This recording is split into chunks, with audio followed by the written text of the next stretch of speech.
Dook doo doo dook dook doo doo doo doo dook.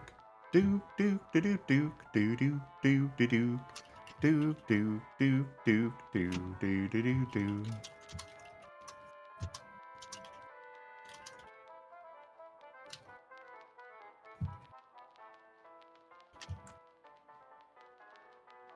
I'm thinking with this system, one of the ideas behind it is that each party member will be more specialized in their particular whatever they want to pursue,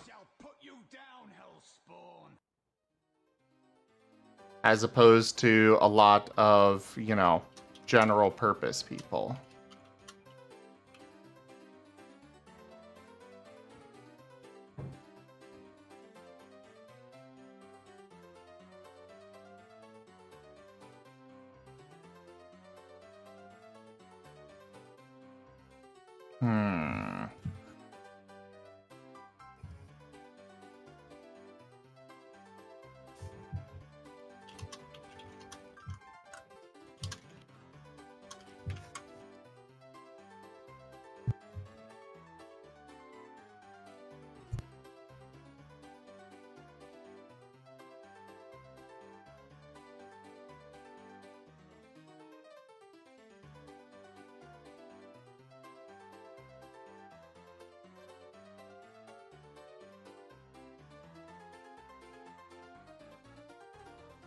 So right now, Taldarius is recommending that every 3 skill increases, you get an attribute rank. Or something along those lines. So I'm not liking that idea. Because then it's like, okay, let's just get all of my skills to rank 3, which is cheaper. And then I get a bunch of attribute increases. He wants me to look this over and type with him, but it's like I'm streaming, so I can't really do that.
Okay, so status effects are something else that I need to add to the to-do list.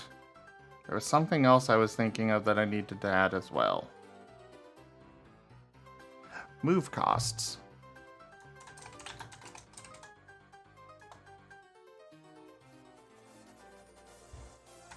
Move upgrade system.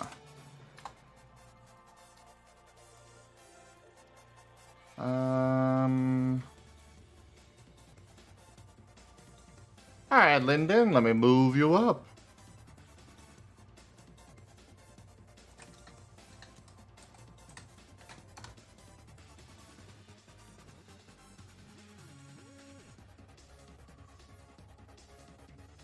Hello there. Hello. Arrow. You.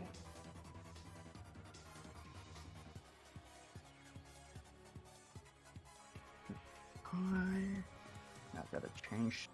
Okay. There we go. I now have the sea of Sneeves up. Okay. That was more of a me telling Rygon that I am I'm able to join him. Now, But he's I not don't doing know how it. to do it. He's on the game, according to the thing. Rygon went and what you laid call- down. Oh. Oh, that Yeah. makes sense. Yeah. Oh well, I am still here to talk about the system as you go. Though that also will be. One moment. No, that's not what I meant to do. I'm trying to make the thing theater mode. There we go. Don't know why that was so difficult for me. Okay. Yep, stream caught up as I was messing around with the player anyway. I need foods. I also need foods. Same. The foods require effort. And yet I keep sitting here talking about how I need food. So maybe I should go start preparing something. Well, Stream Raiders is almost up, so I'll go ahead and go do it after that.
Alright, I'm gonna go ahead and go get some food started, everybody. I apologize. I'm gonna run Stream Raiders. And Nice. yeah. Probably go with a simpler meal tonight. Just get it done fast. So, I'll be right back.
Sorry for the delay, everybody. We'll get back to it shortly.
Alright.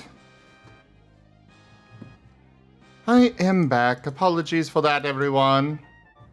Well, you know, you all didn't have to be silent. Wow.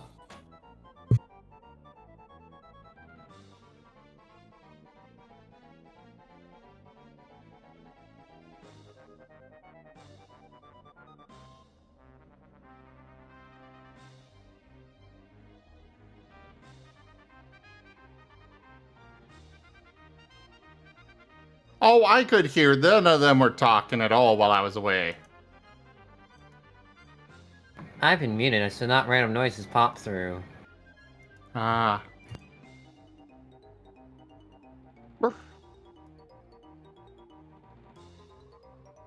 I decided to go with a lighter snack right now.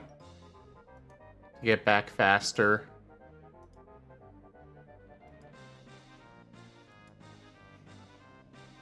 Alright. What do I want to put in here next? What else do we need for the to-do list? I got status effects, move cost, move upgrade system.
There was something else that I was like, this needs to be added to the to-do list. I cannot remember what. Oh!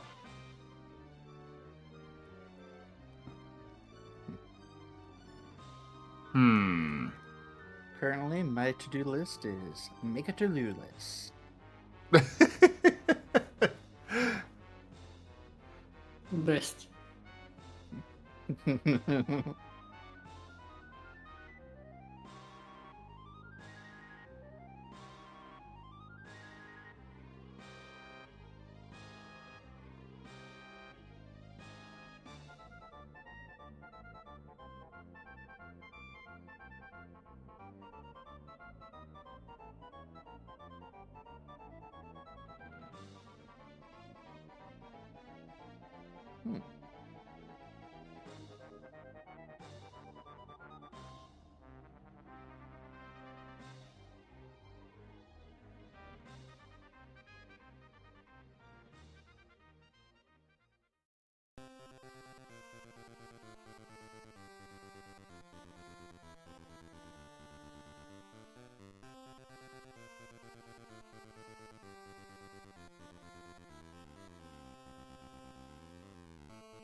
Ah, right.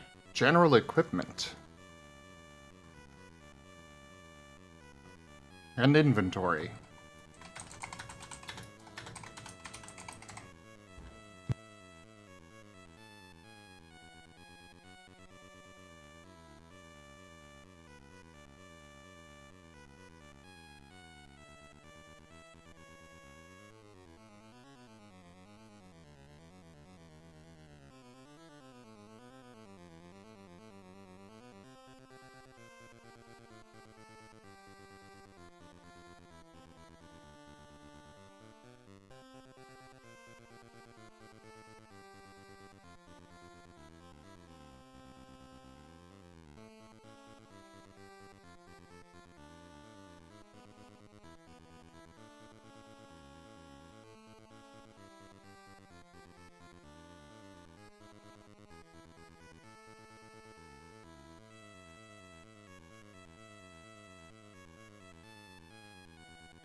Also, sorry, I'm quiet. I'm both eating while also typing out stuff here, everybody.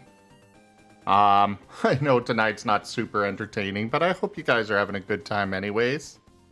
And I appreciate y'all coming by.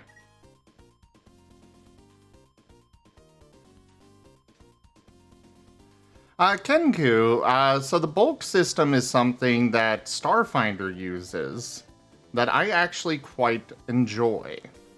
While it's a bit finicky and like it can be a little limiting, at the same time it's like it makes sense. Far more sense than other systems like just only going off of strength for weight alone. Yeah, you can carry 50 pickaxes. But how are you actually carrying 50 pickaxes around with you?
Hi there, Proto.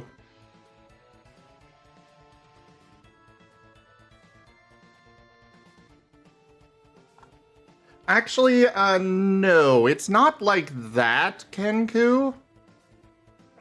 The idea behind, like, it's still numbers. But, for example, a weapon would probably have a bulk of 1. Generally, a bulk is, like, the way I'm going to design it, at least, is it's designed where it would be able to be carried in one hand. Roughly. Or maybe an arm or something.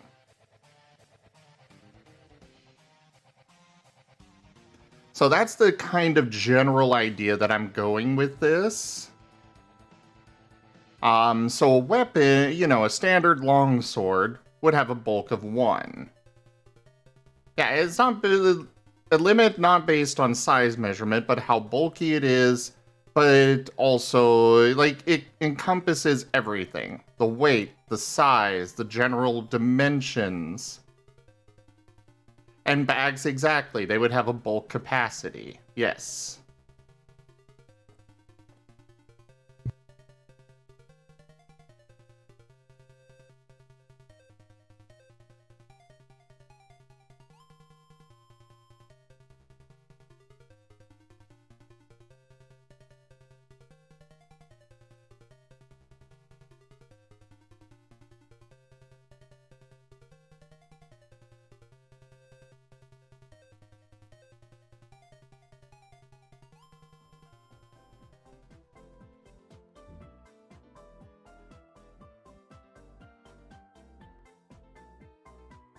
So now it begs the question, should I have it be what you can carry in one hand be 1 bulk, or what you can carry in 2 hands be 1 bulk?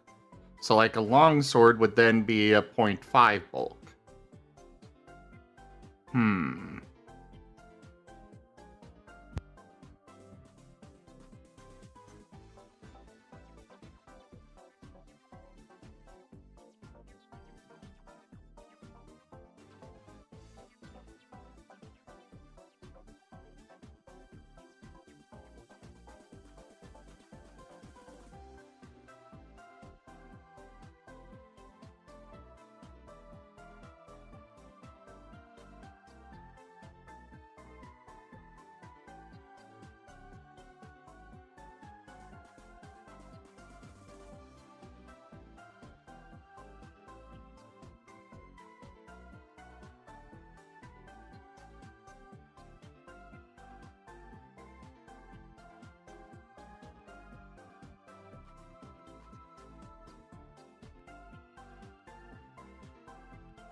Um,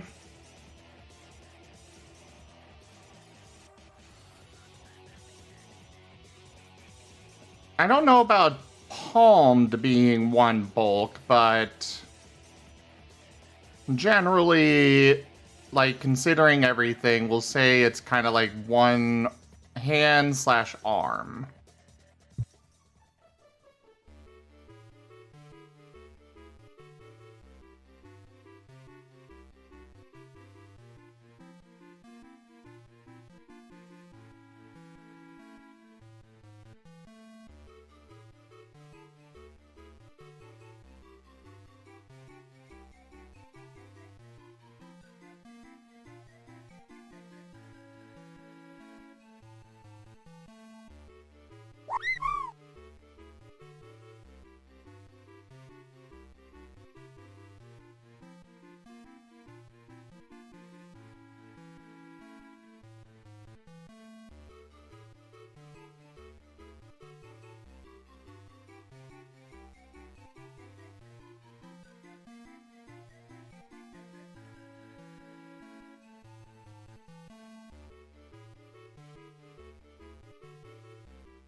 Joke. Sushi.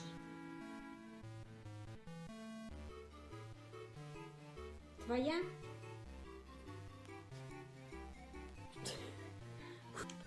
Суши.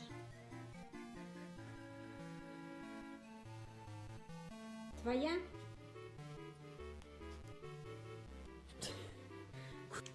Суши.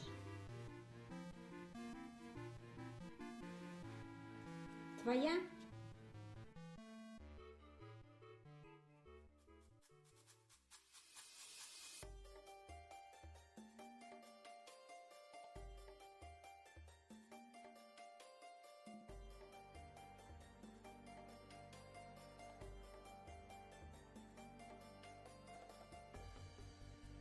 Yes, exactly, Kenku. Exactly.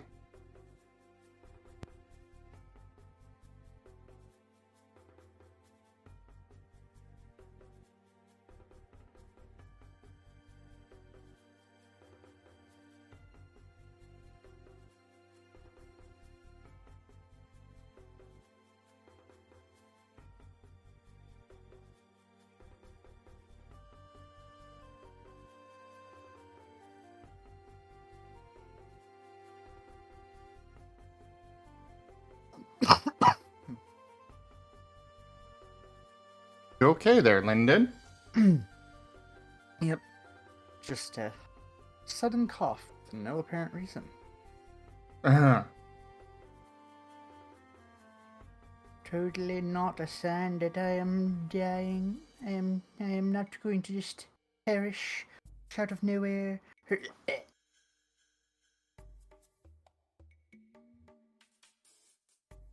Well, I guess at least we've got some cake batter. We'll bake a cake in her memory.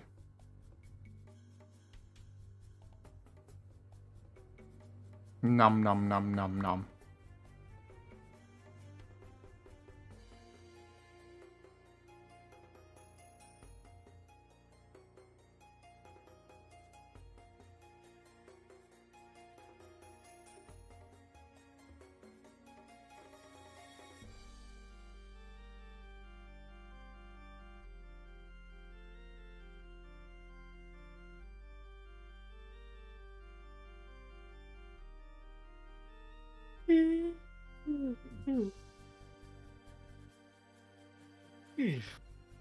Oof.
We're not to the carrying capacity yet, Krisovs.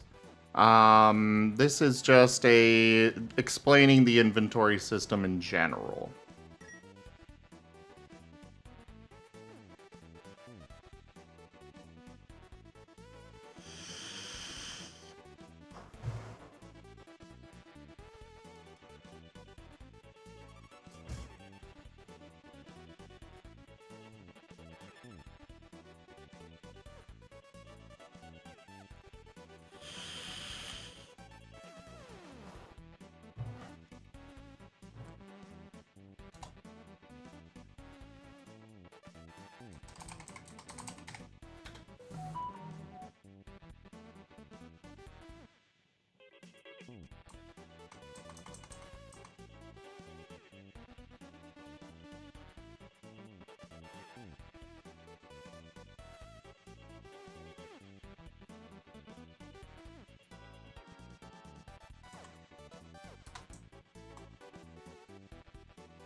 Doop doop doop doop doop doop doop doop doop doop doop doop doop doop.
What do you mean if I have a good item index, Kenku?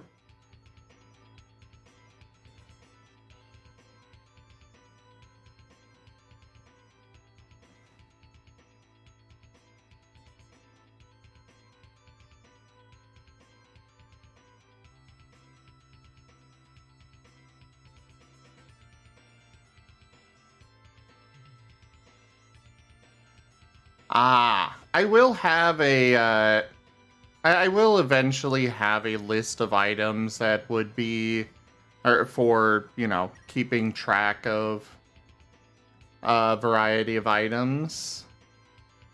But in general, I'm kind of leaving it up to the storyteller to just be like, yeah, that'll be that much bulk.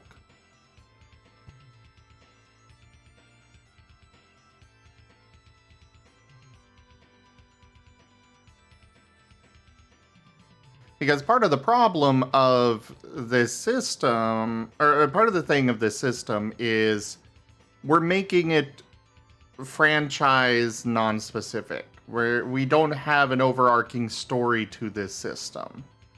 We're providing the statistics, the general rules and such, and then the storyteller provides the world. They could be setting a Pokemon game in a sci-fi setting. They could be doing it in the distant past. They could be modern day. So it's like I could provide all of this information, but unlike a system like D&D or Starfinder, where, you know, D&D, it's all fantasy stuff, and Starfinder is all sci-fi, that would be a lot of work for me to put that together.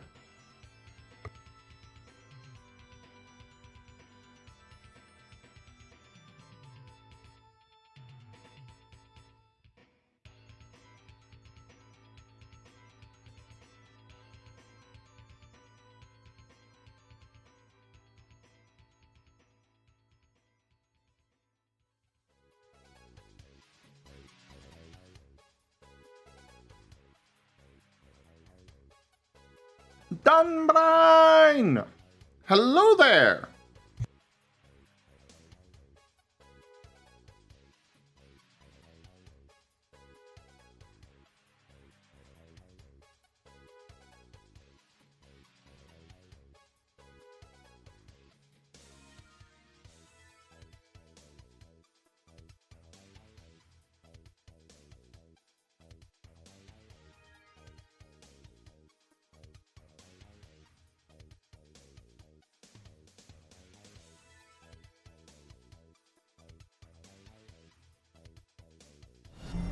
Enjoy your stay.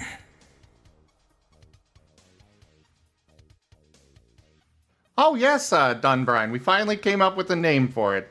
And Reformained, hello there, and thank you very much for that follow. Welcome. And Kenku, you should really join voice. Since, you know, you're already talking a lot in chat, you might as well just join voice and help out that way.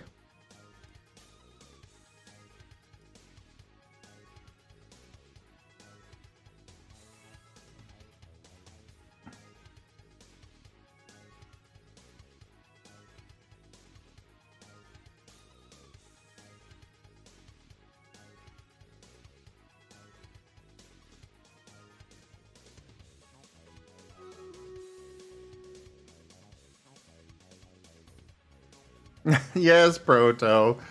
Anytime somebody follows or subscribes or such, you get Rainbow. Oh, it's Jet at this moment. Also, I will be back in just a moment. Joke.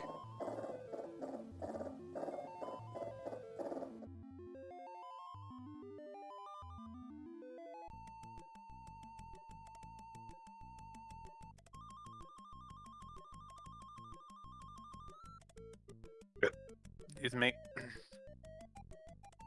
Please don't die this time. Oh, Bomber's already dead. Well, the Mega at least is doing its job. Not the Meg. Bonk. Bonk. Oh. Bonk.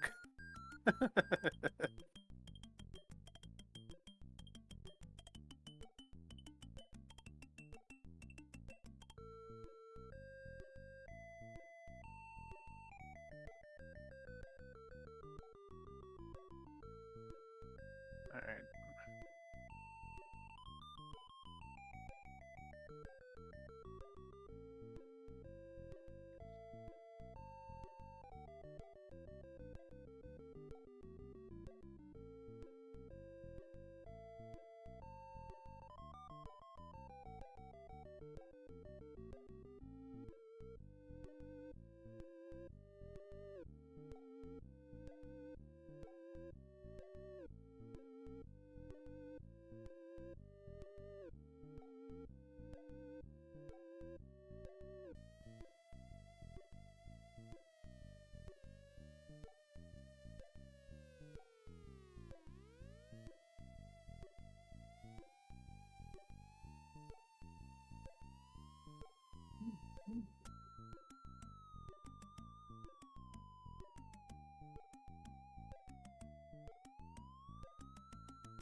Alright, sorry about that. All good.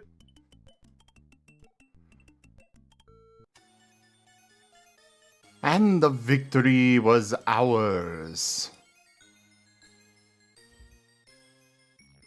God, I am making short work of this event. Joke. Conquest? Conquest. With enough people, that's how it works. Well, it's also a matter of how often I run it. True. Because I definitely run it a lot. Mm. Duke. More pain with the crystals. Duke. Yeah, more pain with the crystals. Yeah. I think I'm gonna send my guys up top to try to get to the fire, since that seems to be the counterplay with this one. Did that throw 2? Or more?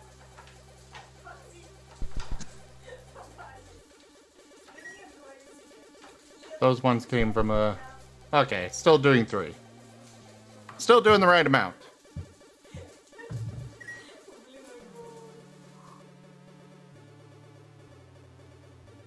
Kitsuke! Hello there. Ow! Why? Why, Proto? Why?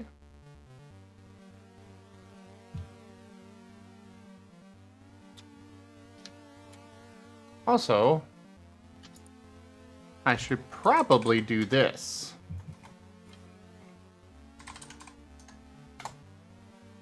What needs to be done?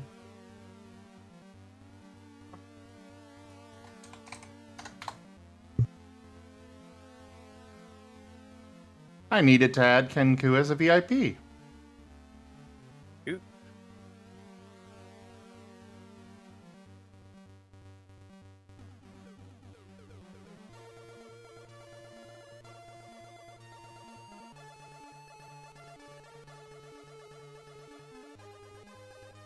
I guess question from that would...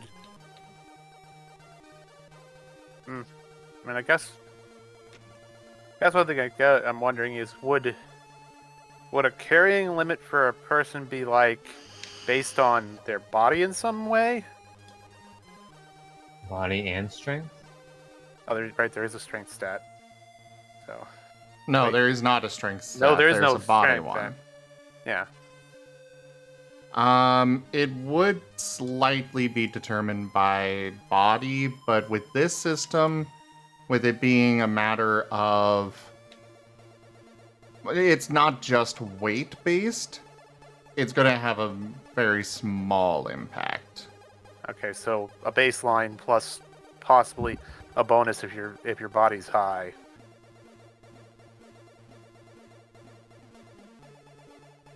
That's fair.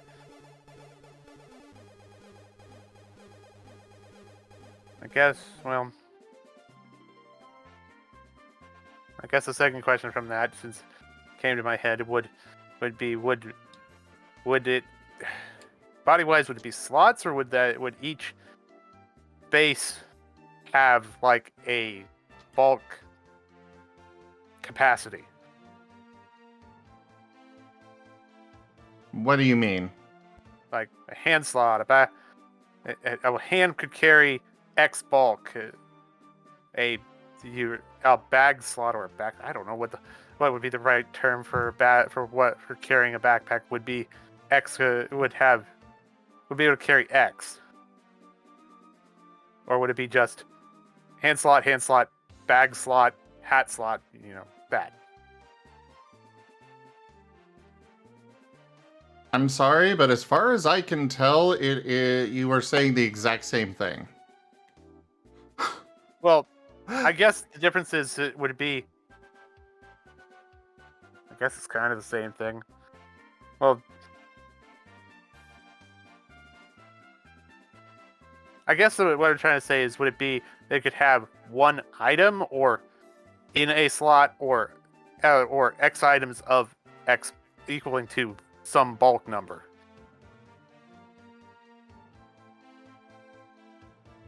Oh, so like their hand would be able to carry one bulk, so they could then have 2 daggers in their hand.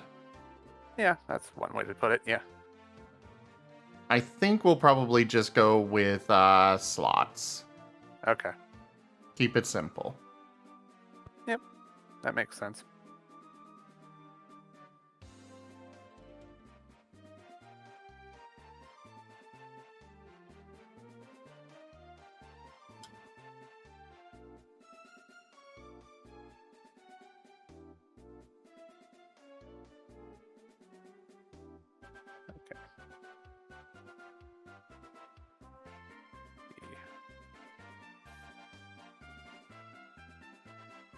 Oh, they must have scaled down crystals a little bit.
All right.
That make more sense, by the way? I know it's more calculations for them, but it's still... I think it's the best way to go about it.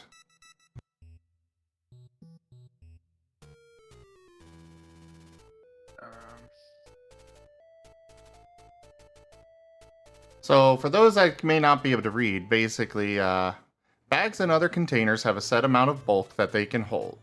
These containers can go in certain equipment slots and could even have attachments for more. In addition, each container would have a max bulk per item. So while a standard backpack can hold 2 bulk, it would have a BPI of 0.9. So you could not put your longsword or greatsword into your backpack. Because frankly, a standard backpack is not sized for holding a longsword or a greatsword.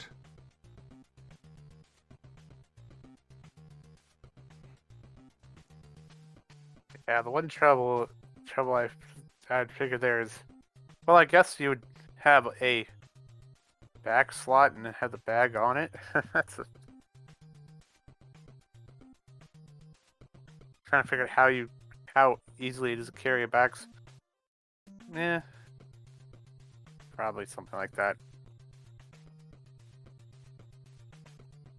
You're not actually finishing your sentences here. Sorry. I guess I'm trying to figure in my head how that would work, being that it's for like a long sword or a short sword. I figure you'd have a belt slot. For a great sword or like a maul, that's a little harder. But I guess if you have extra back slots, one for like bag and sword, you wouldn't have much of an issue.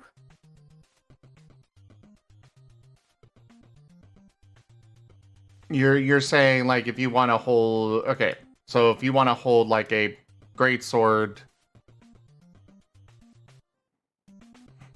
yeah, what Proto said is exactly the way it's going to work. There will be attachments and such that you can get with them. That makes sense. Okay, which so I did sometimes put bags in will there. Okay, so sometimes bags will have extra attachment slots. Okay, that makes sense.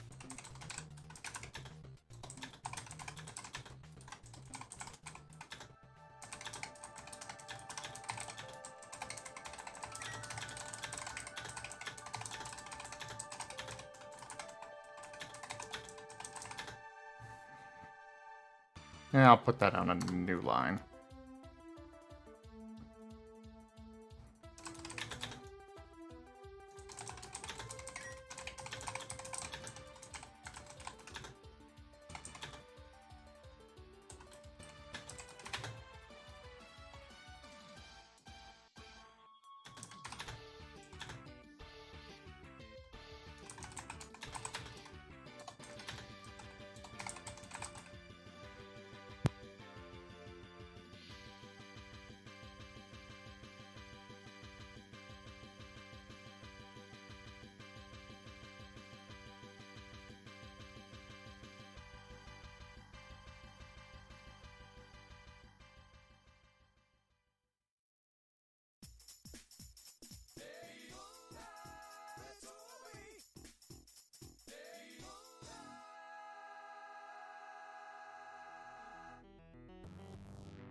Oh, they changed the order.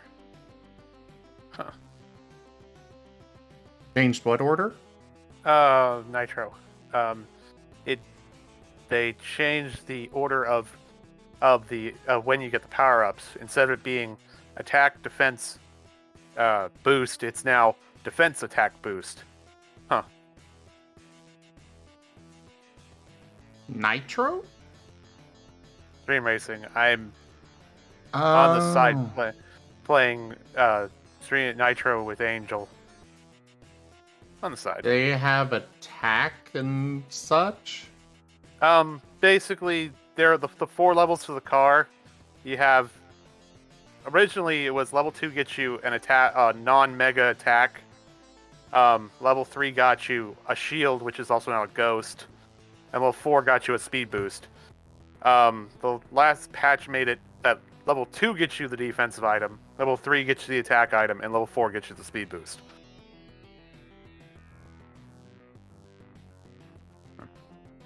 Well, okay then.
But yeah, so does this make sense?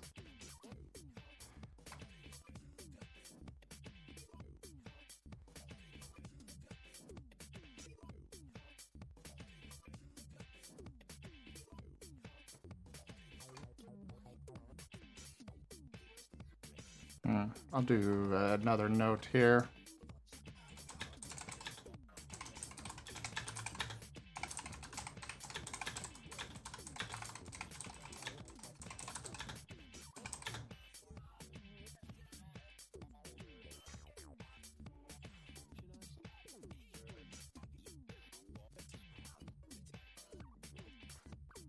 I'm specifically talking about a quiver there, Chris Oz, but yeah, I'll go ahead and put in the note about the greatsword.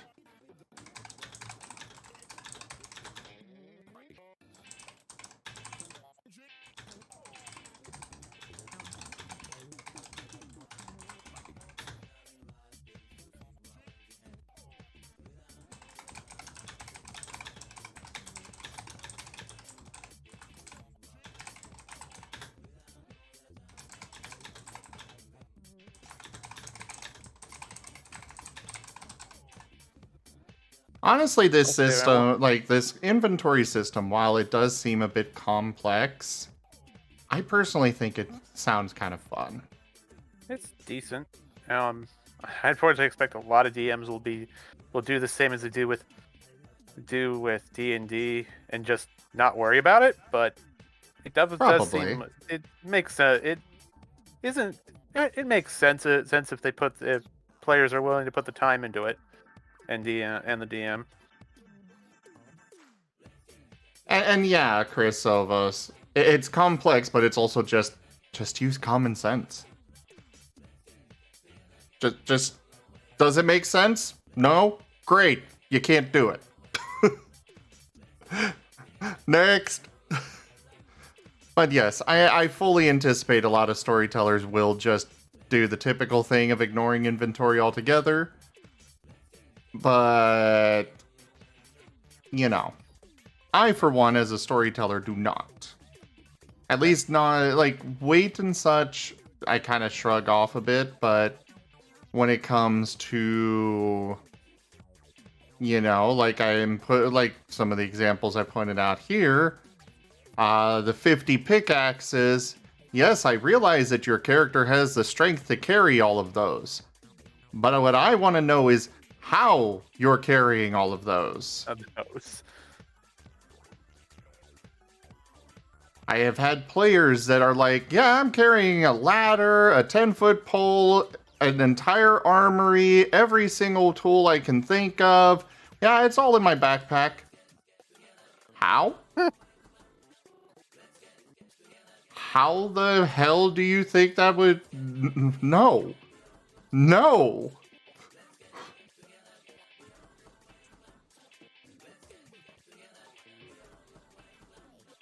Lots of tape. Just tape everything to your freaking body. You're just rolling around and you're just a mass of pickaxes. Your party is pretty sure that you died a week ago from just being crushed by all of the pickaxes, but somehow you're still rolling around.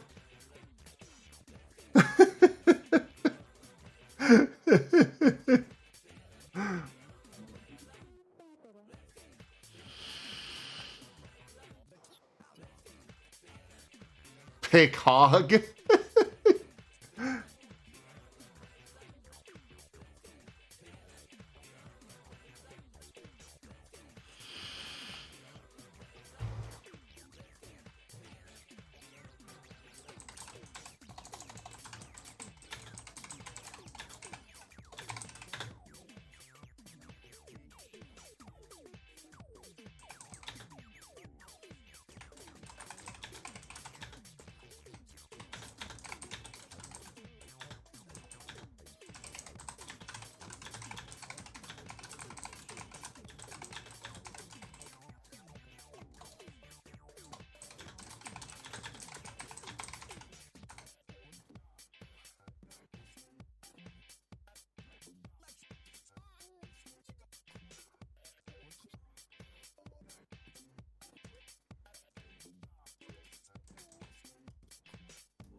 Not yet, Chrysovos. So the VIP role is for people that do meet the requirements for having the streamer role on the Discord. Kitsuke is not an affiliate yet, so they would not be able to actually get the streamer role yet. However, I'm okay with shoutouts for them every now and then.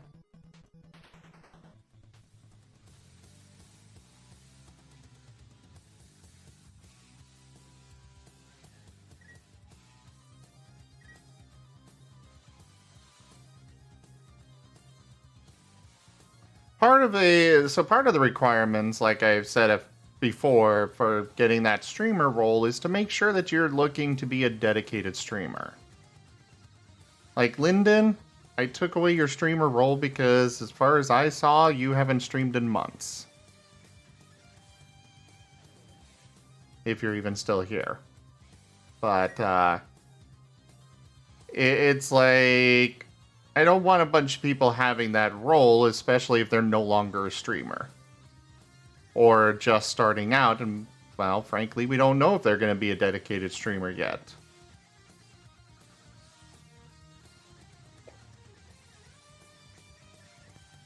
Okay.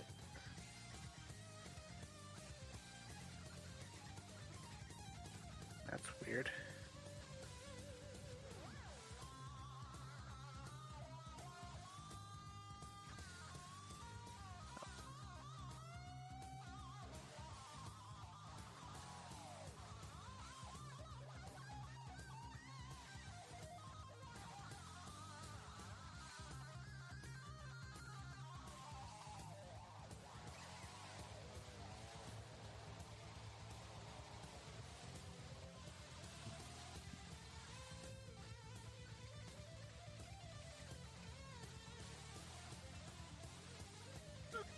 Excuse me.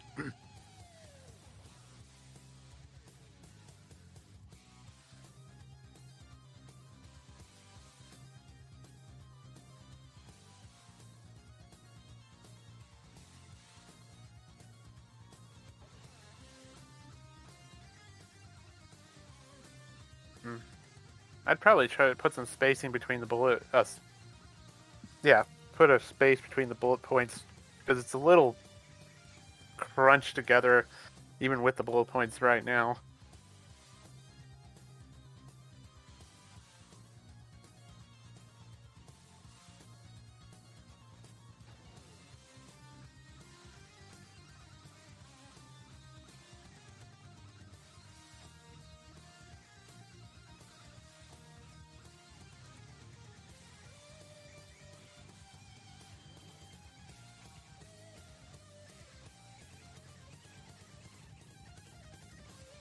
That's better. Yeah. I think that's the best I can do. Yeah, that looks good. Yeah, and it's without having to go through and space it crazy each time.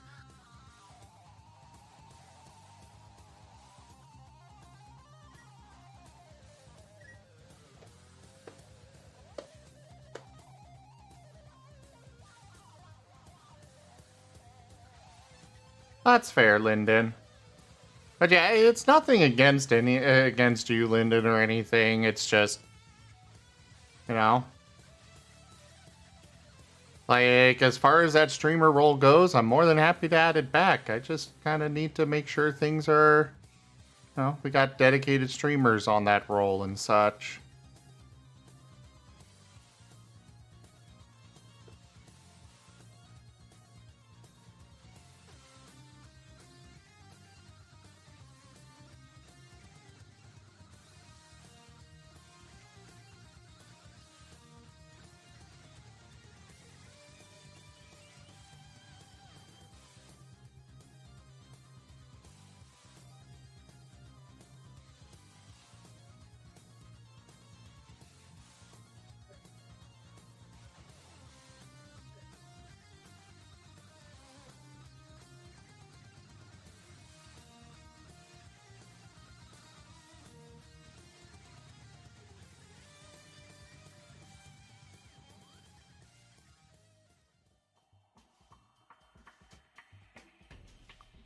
Alright, where were we?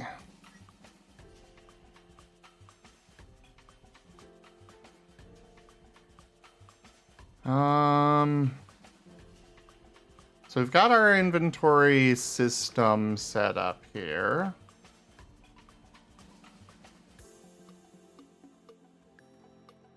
I probably should have started with just doing SnowRunner, because at this point I don't know if I'm going to have time for it. I kind of want to do it.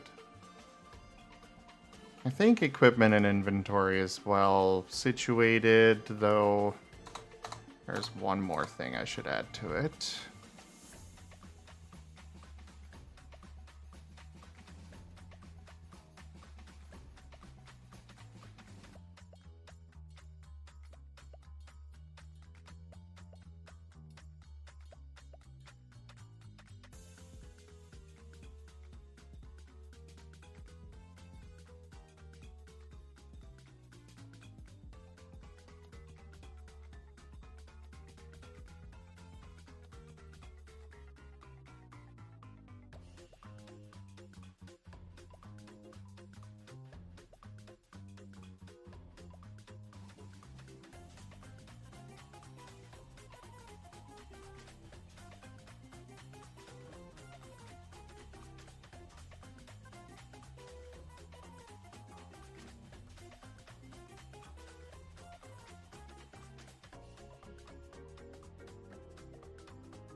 Time for the Stream Raiders! Start the battle!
Aw, we lost the RZ.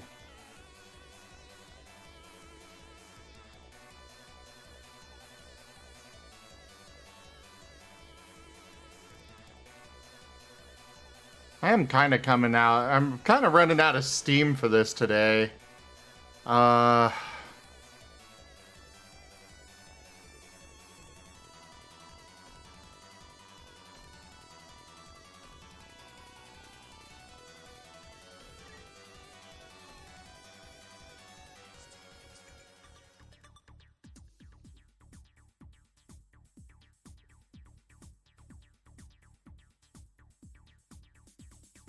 At least trying to figure things out. Because one thing I need to figure out is how armor... Well, armor's pretty easy.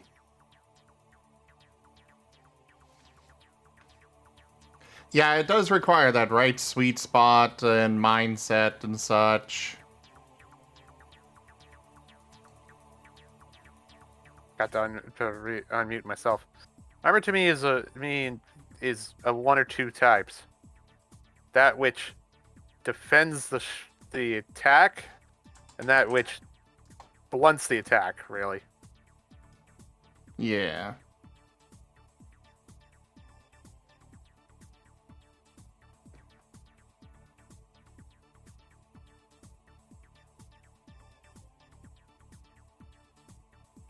I mean, it is an evasion roll, so I guess it would make more sense that it would be a reduction, not a.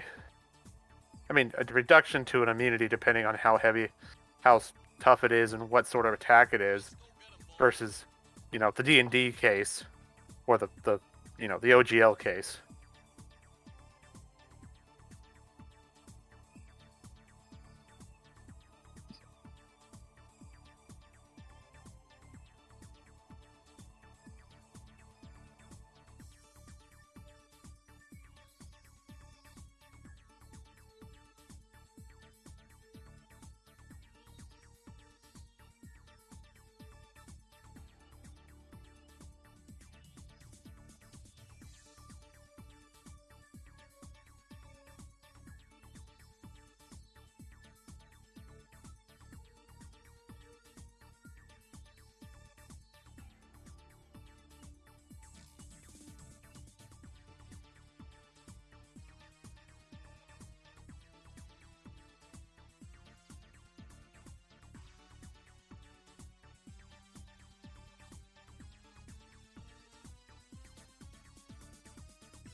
Did I rename Soak? I forget. I think I did. Ah, yes, I renamed it to Integrity. Okay.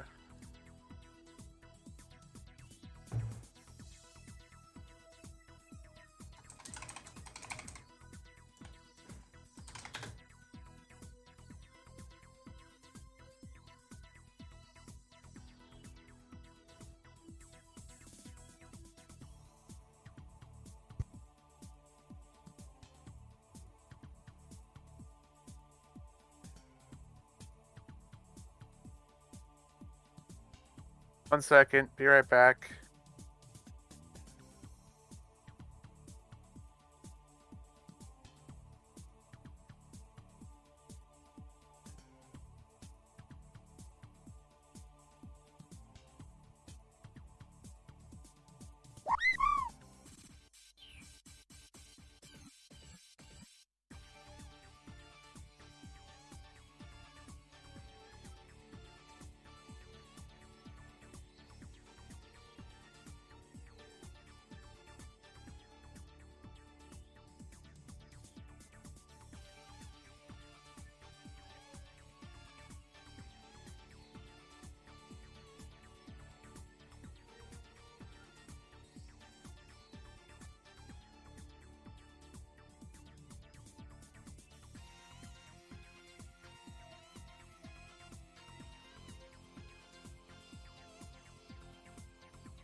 Hadouken!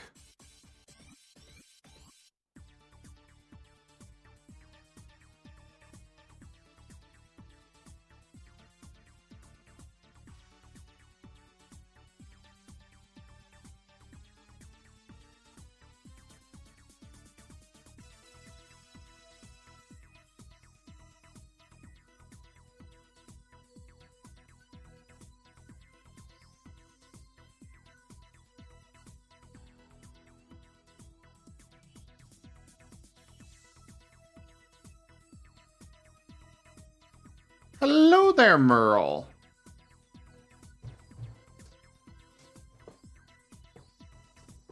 Yo, Meryl. You're here late. Aren't you usually in bed by now? And gee, thanks, Chrisovs.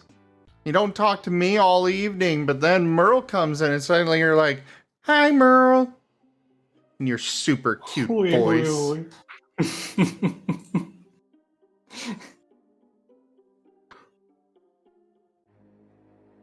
Merle, it seems like you've got a fan V. Oh, you had a Pathfinder game tonight. Nice. How'd it go?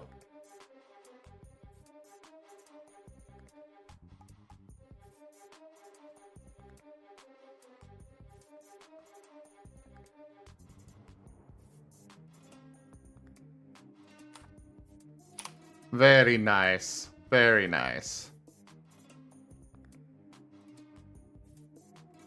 Now. I like that look.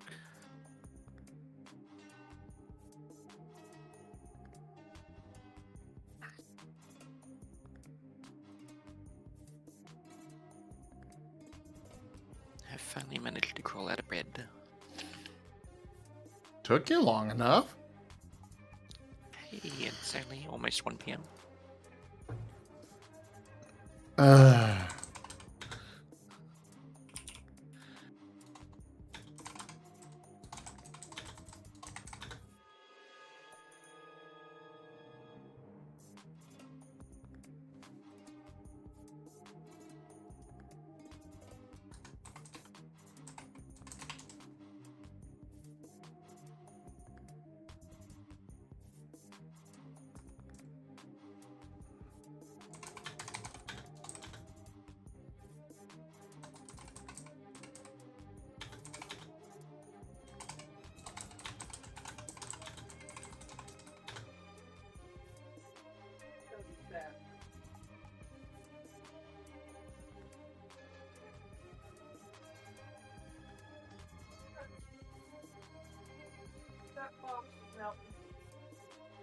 Oh, well, that's fair. I do hope you sleep well, Merle. Since I do play a bit of D&D slash Starfinder and I have DM'd, what will you say is the good or expected size of a player character backstory? As far as that goes, I don't really have any particular opinion on that, Proto. So, the important thing about a character's backstory, first off, it doesn't have to be required. You should have a general guideline, but it doesn't actually need to be a backstory. Because, like, for myself as a player, I like to come up with a general idea for character creation and then expand on it as we go through the campaign. Working with my storyteller, of course. As opposed to just, writing a 15-page story of the entire life history of the character and such. I'd rather be like, okay, they were a farmer. They've left for adventuring because their farm got burned down by goblins. Etc., etc. They got into being a mage or a sorcerer because they were going to town for help and there happened to be a magic user there who noticed, etc. Yeah, vibe check is better than a character backstory novel. Exactly. And with that in particular, it makes it much easier for the character to be fit into the world. That is probably the biggest important thing, the most important thing as far as I'm concerned for a character, is that it fits within the world. It's one thing for a storyteller to be like, okay, come up with your backstory and I'll put it into the world, which I'm personally not a fan of. I would rather them, work on it and, work with the storyteller and figure out the actual backstory and such from there.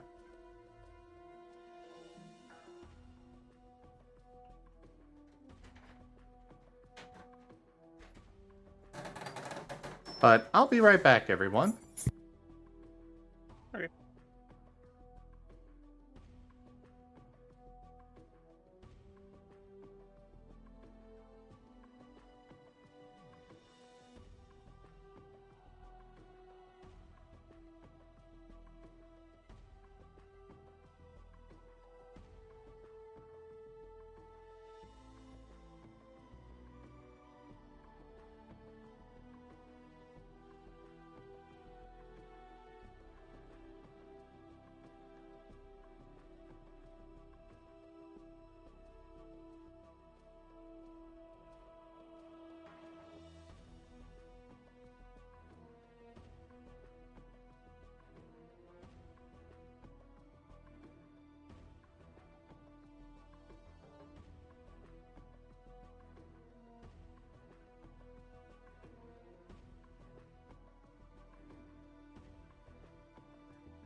Alright, I'm back. Sorry about that, everybody. Welcome What'd I back. miss? Not much. How long have I been going on this? Only 3 hours. Holy crap.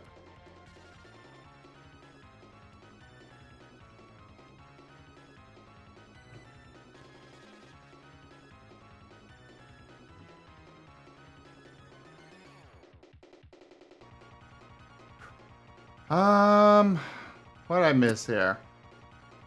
But yeah, what I was saying, like, yeah, the motivation and reasoning for adventuring comes first, and making sure they fit with the world is very important.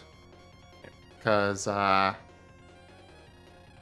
we've had some characters that wanted to make the world fit to their character, and we've had some players that wanted to make the world fit to their character. And it's like, that's not how it works. Yeah, it's the other way around. Fit the character to the world.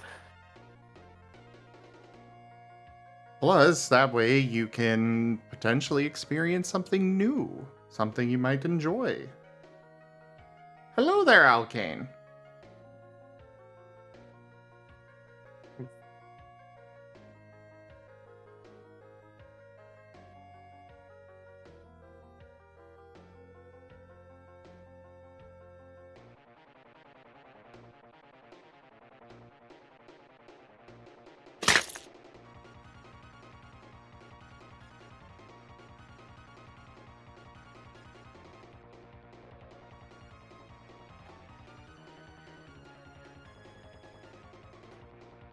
Yes, exactly, Proto.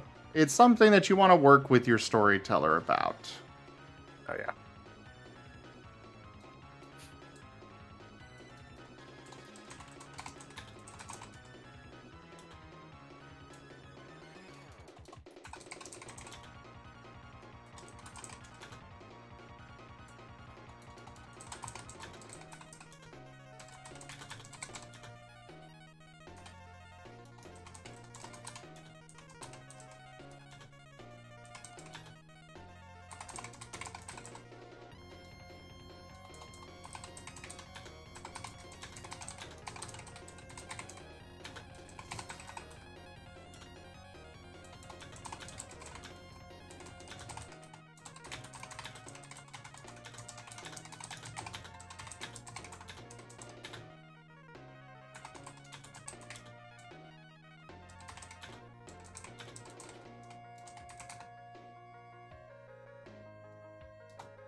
Oh, jeez, Proto. That's definitely a lot. Anyone ever noticed that Detect Thoughts has a verbal and material component to cast? I'll be honest, I've never really looked at it, Alkane. But why?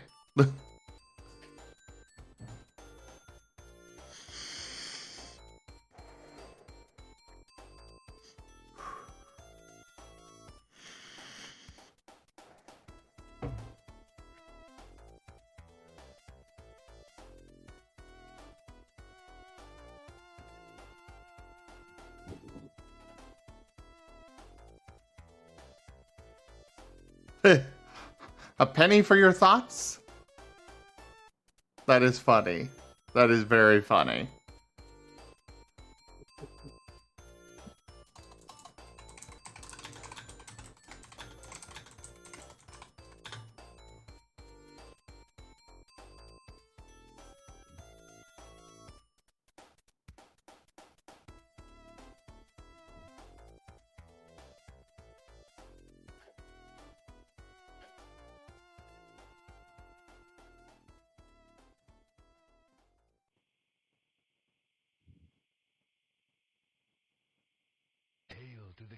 Yeah, Proto, generally people aren't going to actually read your full backstory. I will say a lot of storytellers or DMs and such are kind of like, a lot of the time they kind of just roll their eyes when they get a giant backstory for their for a character. Especially because in a lot of situations, a lot of players that write those big backstories are kind of missing the point of they're a fresh adventurer. Like, I have seen people that try to argue that they are this, that they've done all of this incredible stuff and yada yada yada, and it's like, okay, how are you only level 1?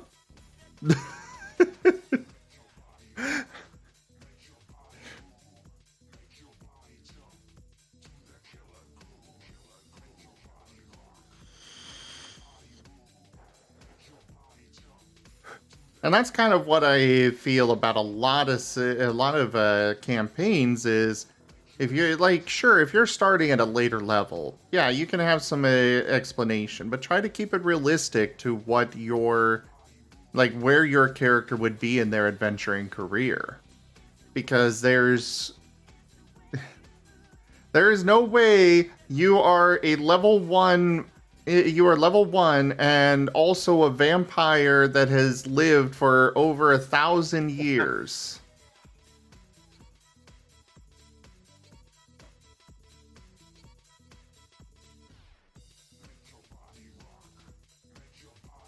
Like, really?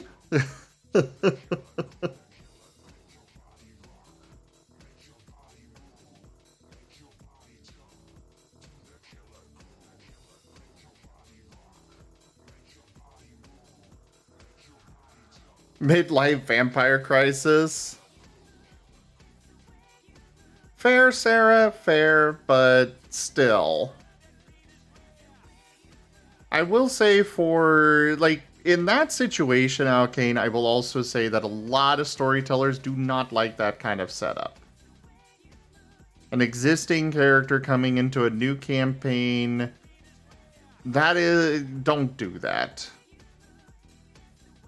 Because then you're trying to ask your storyteller for a lot of stuff that they had before. I know I have done something like that once before. It was with Nim, actually. But in that situation, like, we explained away why he lost all of his stuff, all of his levels and such, as simply he tried to bring his wizard wife with him and drew her in, and her magic overrode his own. And thus that explained why he went from paladin to wizard and why he started over. Because, well, it's a very different type of spellcasting. But that was a very specific situation that the storyteller allowed.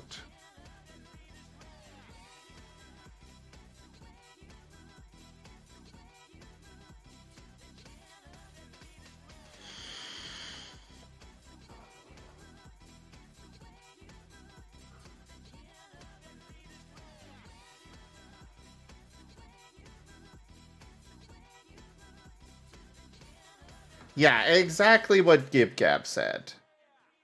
Like, we don't want to know how you rescued your village from a horde of goblins. Somehow. We want to know the basics. That's what I would say constitutes a good character. You're not coming into a game with your story already written. You're coming into a game to write the story.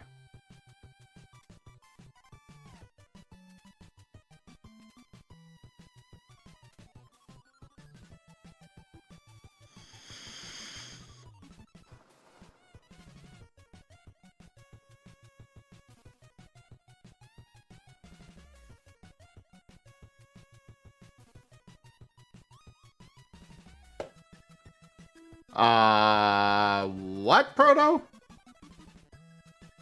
I don't recall the precog class. No.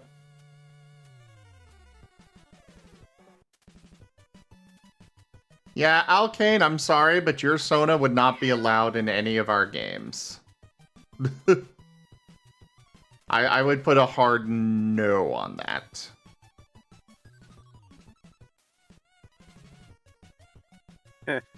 I expect mine would. Well, mine at worst is a dumbed down version of him, because he is kind of semi-broken.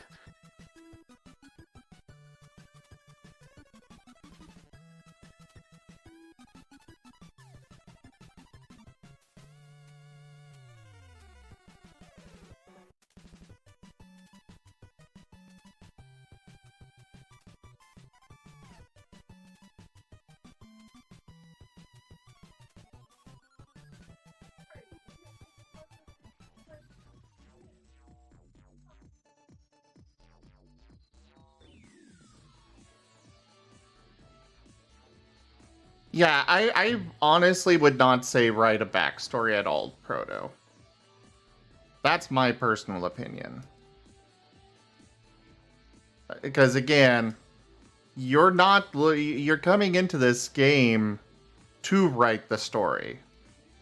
So why is it already written?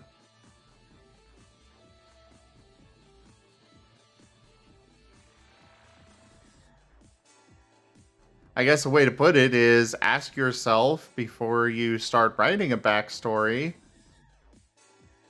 why are you already writing the story for them? Why are you going to play them if their story's already written?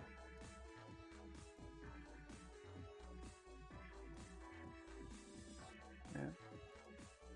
I think they scaled down the crystals in Raiders. Probably.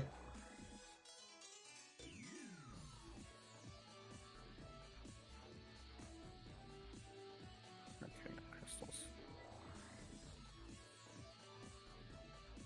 Precog, gunner sniper thing that could slightly foresee into the future. Ah, okay, Proto.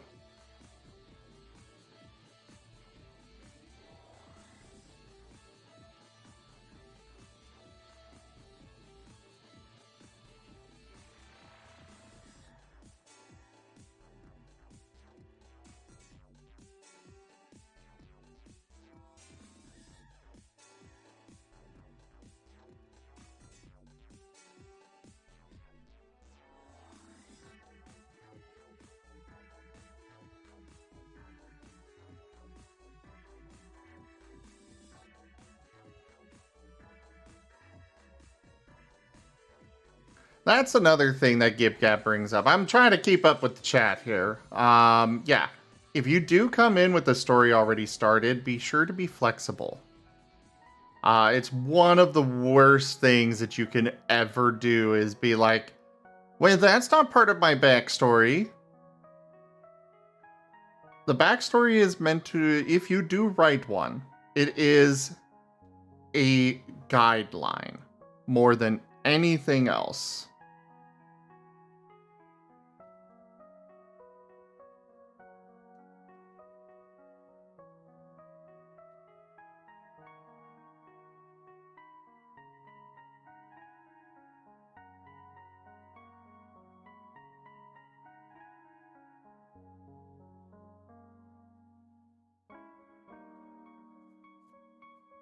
Yeah, exactly. It's not canon, it is more like a set of guidelines.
I'm thinking we need to come up with a good system for chip damage.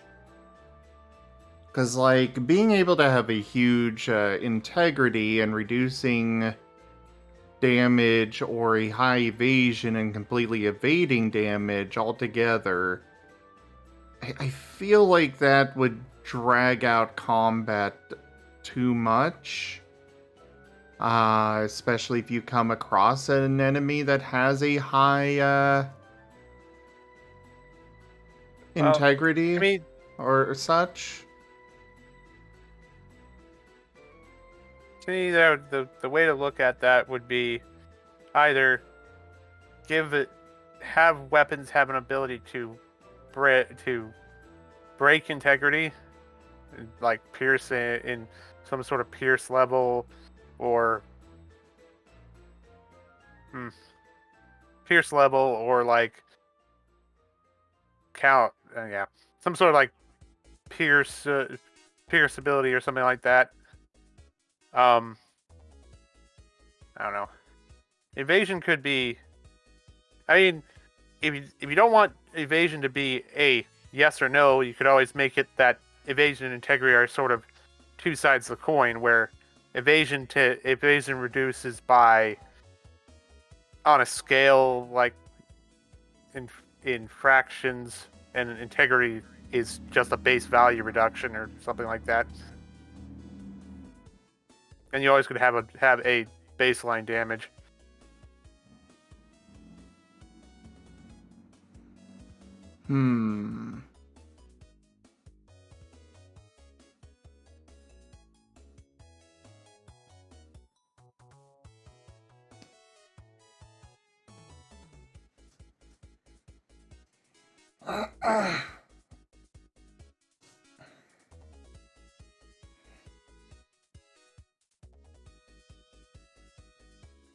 Well, Gib Gab, yes, but if if the players come across an enemy that counters them, like, for example, the Starlight game, we have a lot of weaknesses that are not covered by anybody.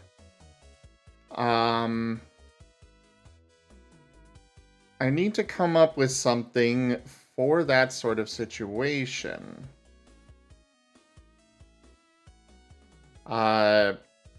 What I'm thinking is that evasion and integrity, no matter what, you'll be, like, if you get past their evasion, you're gonna be, they're gonna be able to do at least 1 damage. Okay, that's... And I think we will have a piercing stat that will allow you to have more of a chip damage, basically. Okay. But that'll be per move/weapon rather than a stat that you can build up. And then for evasion, I think for that what we'll do is you need to get double the amount of their successes. So say you, say somebody attacks you. You both have 5 dice that you roll. 5 for evasion, 5 for attack. And the attacker rolls, we'll say, 2 successes. Okay, so... Then you roll your evasion, and say you roll 3 successes. So you have successfully evade the attack for the most part, but you still suffer that 1 point of chip damage. Okay, so you would need... So the only way to not take damage would basically be a critical evasion of rolling twice what the attack is. Yes. In successes. Seems fair. Yeah. That way, because my concern with the evasion and integrity idea, where integrity lowers the amount of damage you're taking and evasion lets you dodge it, is, well, Why would you bother building integrity if you can just dodge everything and take no damage? I mean, it's a question of do you want I mean, both are stats. If you're, I mean, putting it into evasion means you're taking it out of other options. Well, with the integrity, we're still going to have that chip damage, that chip of 1 damage. So that way, if What's we the come hit against point scale something, going to be like in this? max HP for any of them will be 50. Okay. Baseline for start is somewhere around 5 HP. I think maybe a scaling minimum. Oh, it'll be 8 might be HP. better than just 1. But Huh? I guess it depends on how strong the attack is, or the damage, or what's dealing the damage is.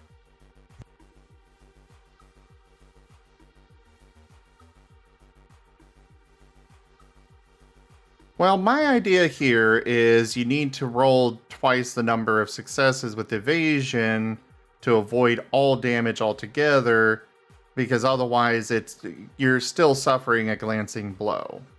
Right. Well, it's more of with integrity that 1 damage to somebody starting out is something to feel. Something I'll feel it. 1 damage to somebody who's put a lot of points into hit points is just plinking, and is no better than just evasion. So, as far as putting points into HP, you can't really do that. Oh, okay. We specifically are having it where you cannot. So, your HP is a combination of your attributes. The attributes being body, mind, Okay. soul, vigor, and willpower. Okay. And each of them can get up to 10 dots, so therefore your total HP would be 50 at most. Gotcha. Okay. And at character creation, you'll start at 8. Okay, so in that sense, at higher levels or higher stats, it would be close to the same between evasion and integrity, because people would bounce off. In either case, it's basically a glancing blow, is the idea behind it. Okay. Integrity, even if you reduce it by a lot, you're still taking 1 damage. For evasion, you still have that chance of fully dodging it, but only if you roll especially well. Gotcha.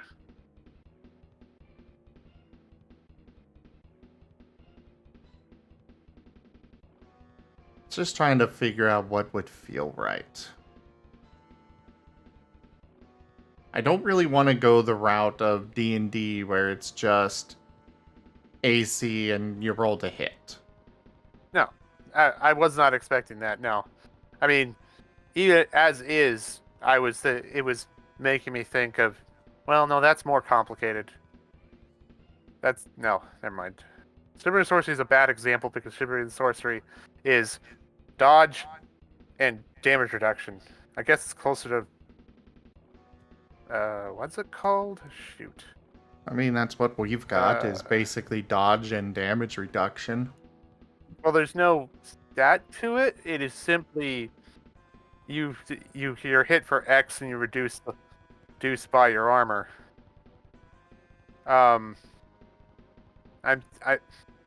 Savage Worlds actually seems like a closer example to what we're looking at. Though that has far lower wound levels, because it's mostly about trying to soak. Yeah.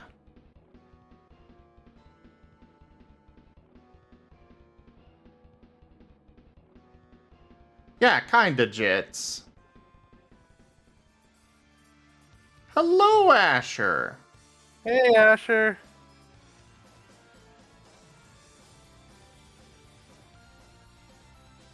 Hey, Yosher. Good to see you home.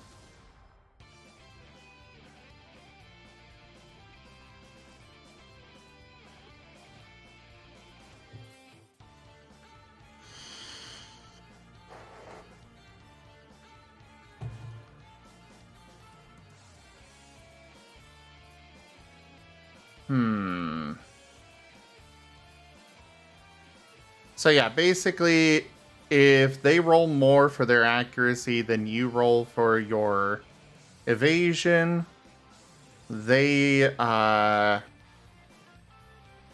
if they roll more for their attack, it goes past evasion and goes against integrity. If you roll more than their attack, you get hit with a glancing blow. If you roll double their attack, you manage to fully dodge the attack. Oh, nice, Asher.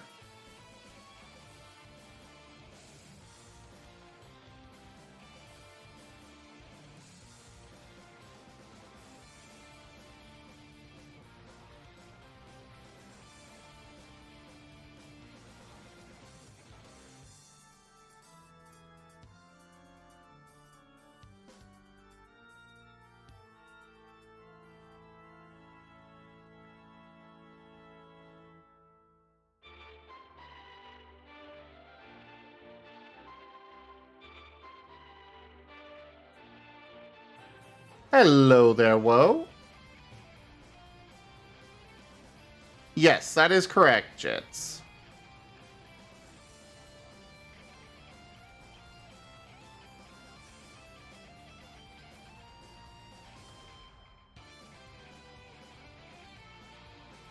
I am debating having the damage roll be a contested roll or just a flat amount of that you're subtracting.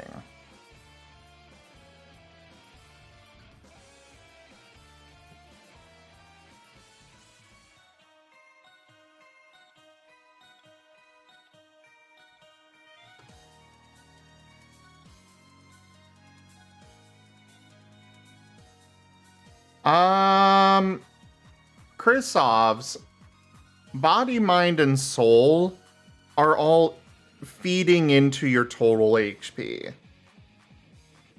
Because I've never been a big fan of your HP being just your physical health. Because with that, like with HP, it is like your actual ability to fight is not just your physical capability to withstand damage. It would also include your morale, your mental fortitude. Yes, emotional damage, exactly. Exactly, Kieran. Yeah, the D&D setup is silly, because it's basically, oh, you reach 0 and you just don't have the will to fight and you fall apart. Whereas with this one, like, it's all of those added together. And, you know, sure, you may have a very weak body. Like, you may be physically weak, but we've seen situations where in tense situations, you know, a strong enough willpower can help you overcome. You can take a lot of physical damage and still keep getting back up to fight more. Yes, I noticed it, Asher. I am choosing to ignore it, because it is lies. But we've seen it in, you know, real life, where you can be physically weak, but still just keep getting back up, because your willpower is strong enough. And that's what I kind of want to emulate with this system, is it's not just your physical health that is affected by things. You can keep powering on through a... it keeps powering on through,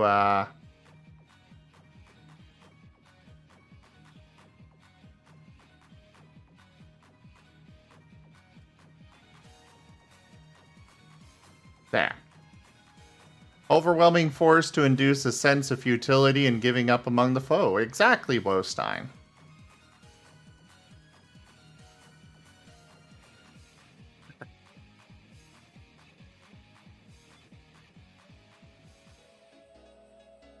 Oh yeah, why not merge them all together?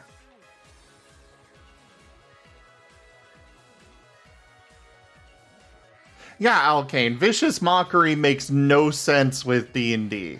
I'm sorry. Oh, you insulted me, and now I've taken physical wounds?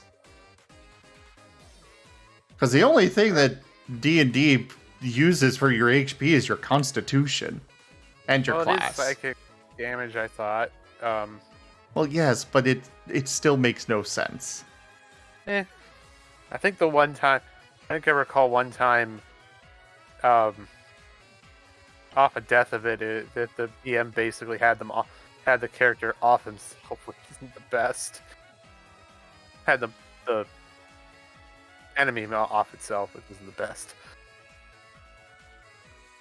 Yes, it's psychic damage, but it still is like, really? I know it's a spell, but at least in this system, it's all just combined. It's your combined body, mind, and soul. And then we also added in 2 extra attributes outside of those, which are kind of secondary attributes, but they feed into your HP.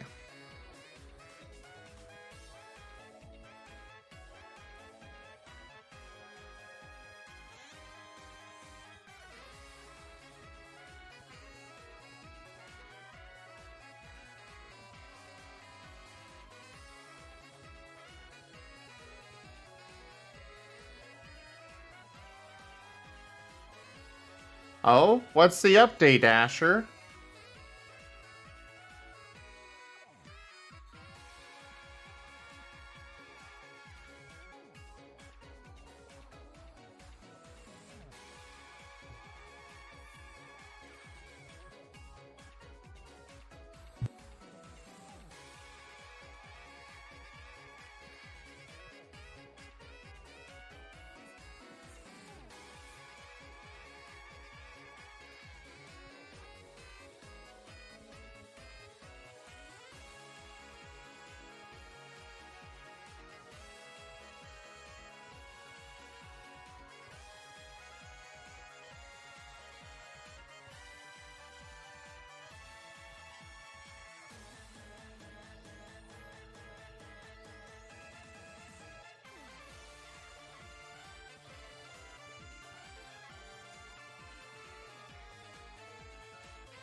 Oh, good. I'm glad to hear he's doing okay.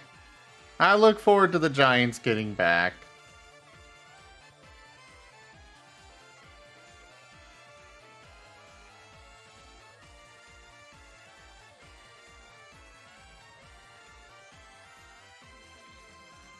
I mean, yeah, Chrysos, we could have 3 individual health pools. But I don't think anybody would like that. At all. Depends on game complexity. Some do, some don't, but just depends on how complex the system is.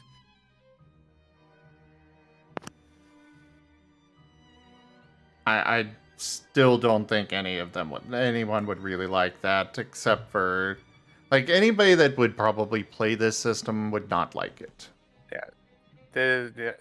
Yeah, this system is not on the more complex side in that sense.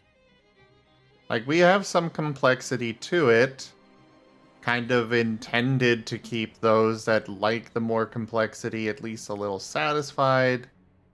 But mostly we're looking to keep it as simple as possible.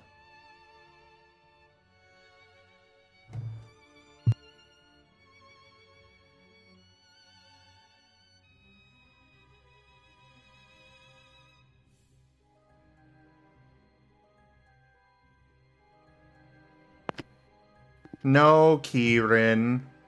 Because even though your soul is dead, your body still goes on.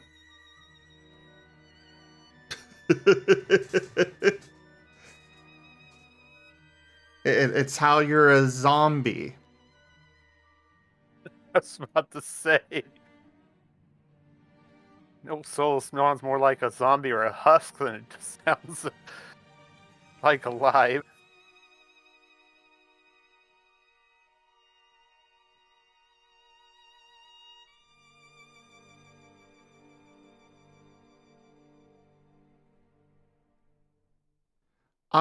Jits, we do actually have something like that already.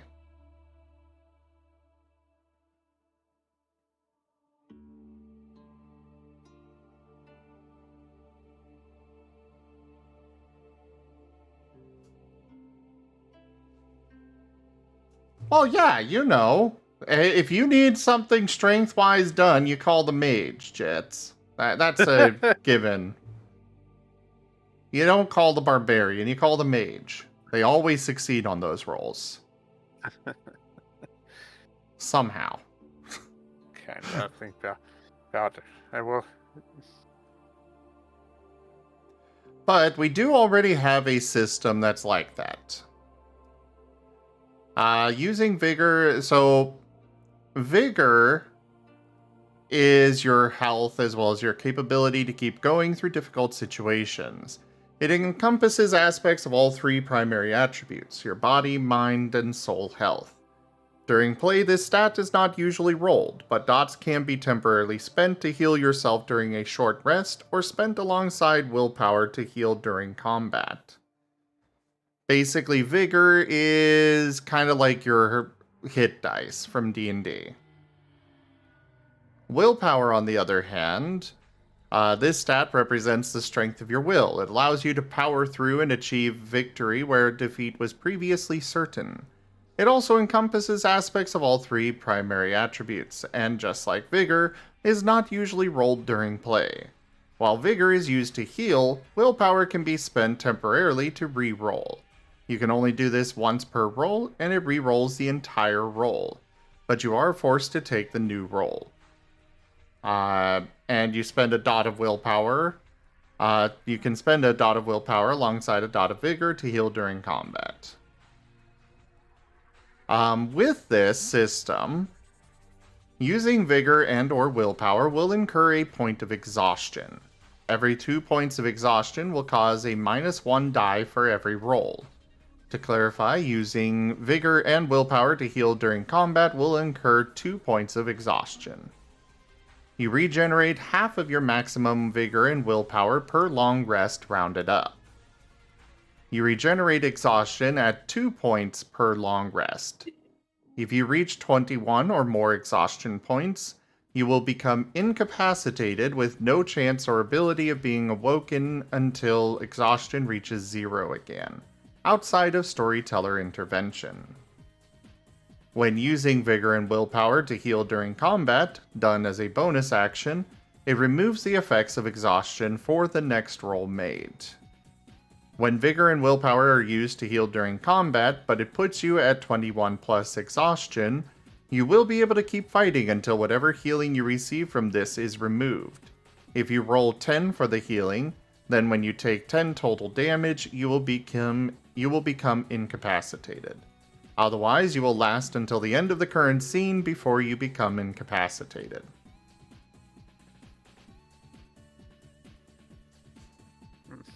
So we have a system in here involving pushing through for those epic moments.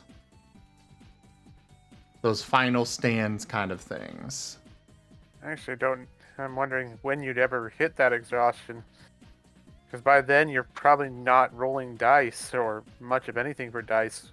Much at like 8, 9, 10 dice penalties.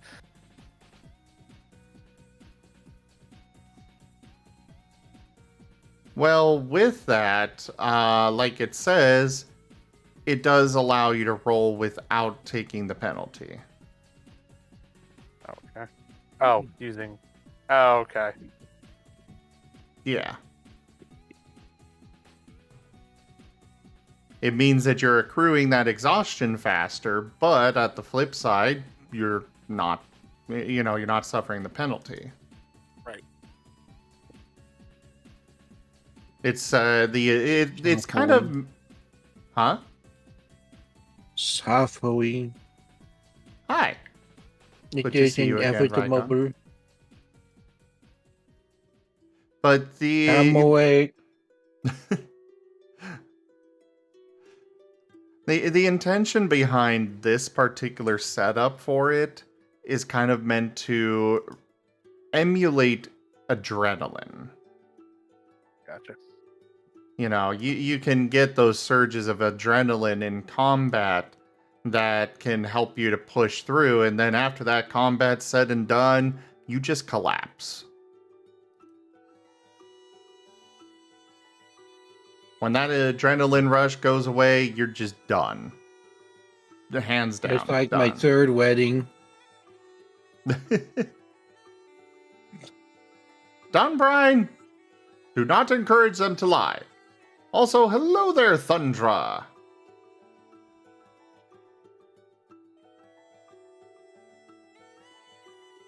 I'm up. Did anyone want to do CFDs? Question mark. I know Lyndon wanted to earlier. I don't know if they still do. I haven't heard from them in a bit. They do. They messaged me. You should join us. Take a break. Be right back. I would like to, but at the same time, I don't really have the time to, because at any point now, Taldarius should be coming back. And in about 45 minutes... Taldarius comes back. About 45 minutes, I should be doing the 3D art stream. Pops up the little devil on shoulder. Do it.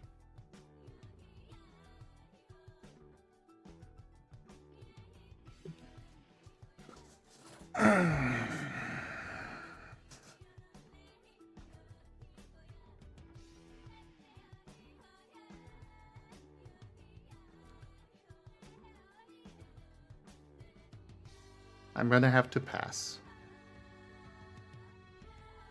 Okay. Guess I'll just have to settle with stealing your wallet. Go for it. There's nothing in there. Oh shit, you're right. No, why is it dragging me in? The wallet is hungry and it knows that you sometimes have money.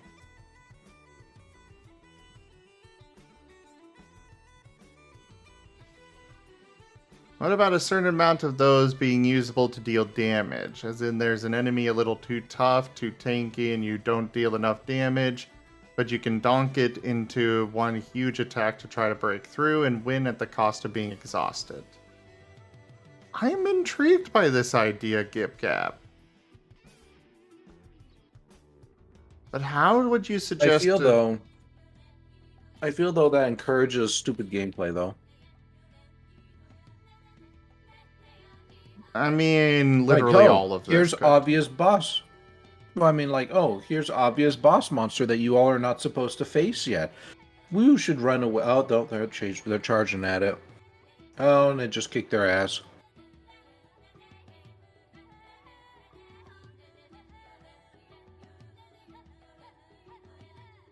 I mean, like you said, it's intriguing, but I feel like giving the players that many, like, options is bad for their health. I mean, the exhaustion mechanic already gives them the ability to heal during combat. So why should they also do a shit ton of damage in combat? Oh, it wouldn't be a shit ton. I'm thinking maybe like 1 point that cannot be soaked. That cannot be reduced by integrity.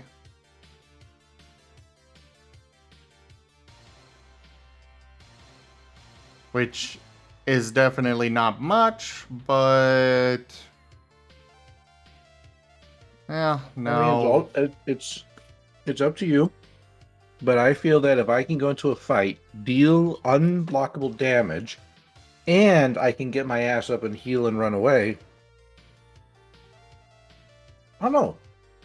That seems like a bit much.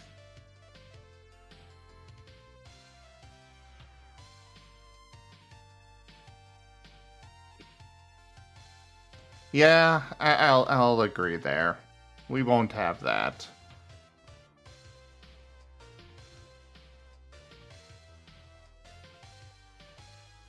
Well, you potentially could, but it would be like the player has to choose one of those three things. Either they heal, they can get up after being knocked down, or they deal the damage. They can't have all three. Maybe something like that? Well, the point of this, like, first off, they're not able to use this to heal if they're already knocked down, which I should probably put in here. That probably would be a good idea.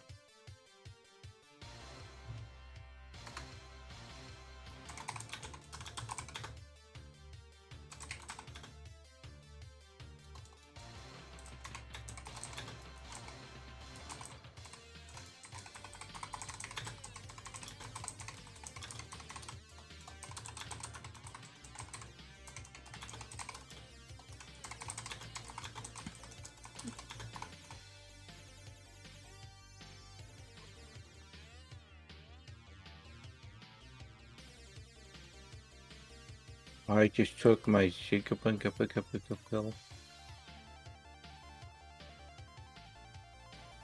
Yeah, I'm really liking the idea of kind of being able to use it for that extra 1 or 2 damage just to push it over the edge.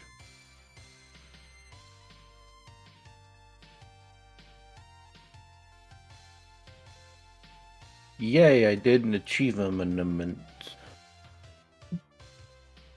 I should probably boot up my...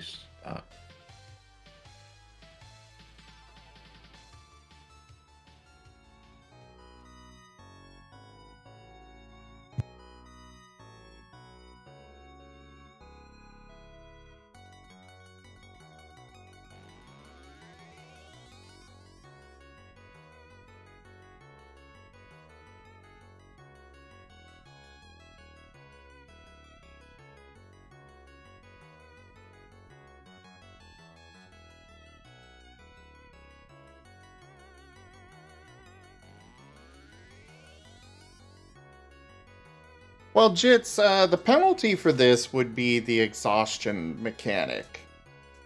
Because it would be a,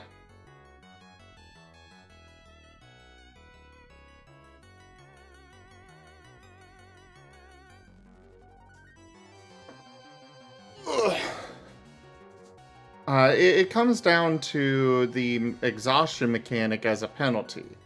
Because every dot of exhaustion... every point of exhaustion reduces every roll by 1.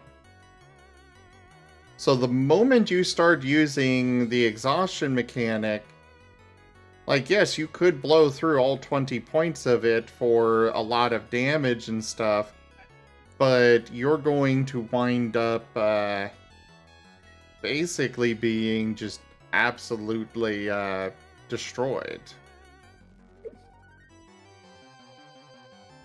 In that case, I would think it'd be ability to use it as a maybe as a bonus die for that when you really want something to happen.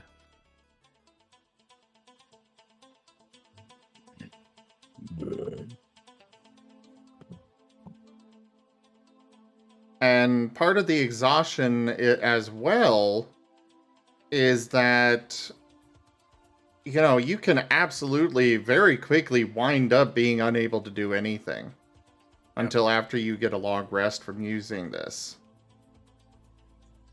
Yeah, definitely. Especially once you get above like 6 or 8, because that is a lot of dice to lose with this sort of setup. Just knowing from Poke Roll and how the dice are. Yeah, it would be they only use it for that must need damage.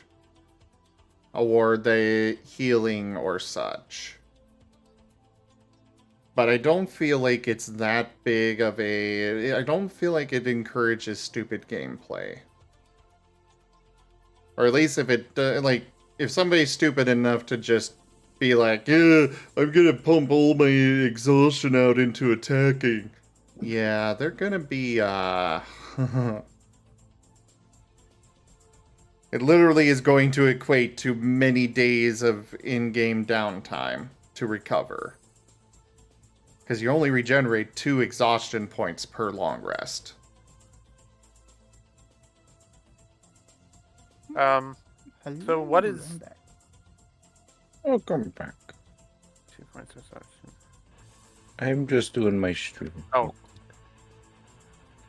So what's the base roll for healing? Is it just the the dice based on the 2 stats, or 1 stat? For the healing, it is 1d10. Okay.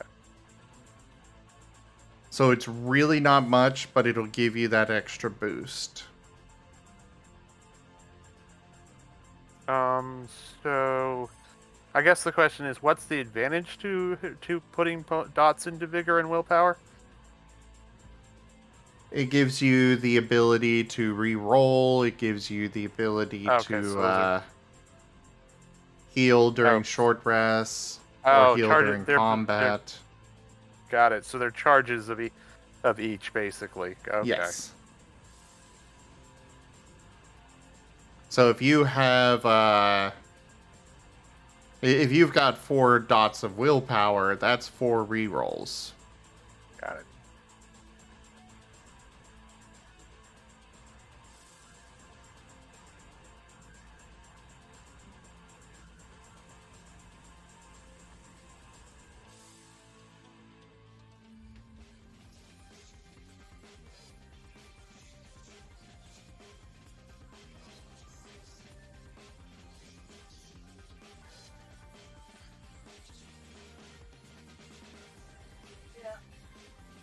Well, I could lower the cap to 10 points.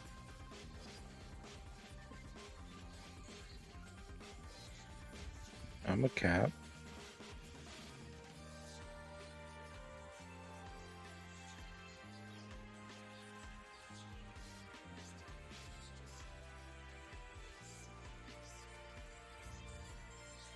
Well, to be fair, Gibgab, if you are using the vigor and willpower enough to gain those 21 points or more of exhaustion,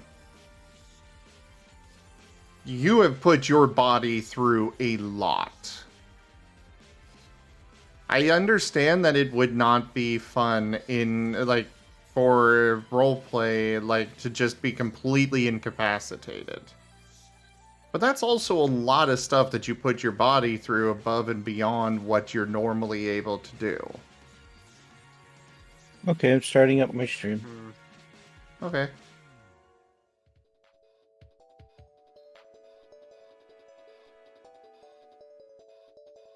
Oh, whoops. I forgot to change out the title. Oopsies. I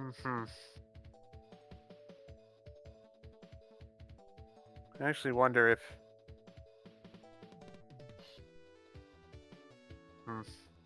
But I will also... 2 is too small of a regen from long rest in some ways, because it kind of makes wanting to use willpower for rerolls kind of risky since it's not easy to come back.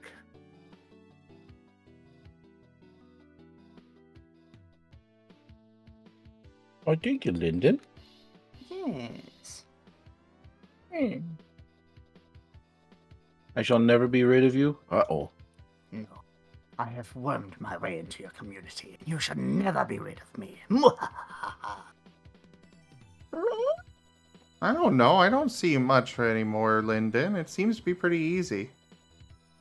No, I'm usually lurking around somewhere. I just got like 3 people I watch at any given time, in general, and one of them is typically Ragon. The other 2 are people that I don't get to see as often and actually do stuff with. So I kind of give them a lurk to say, "Hey, I'm still here. Don't forget about me." Forget. Okie dokie. I'll let the music play for like a half second.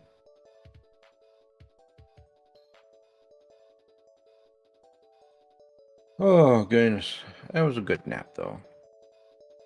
I need more of it. Good night.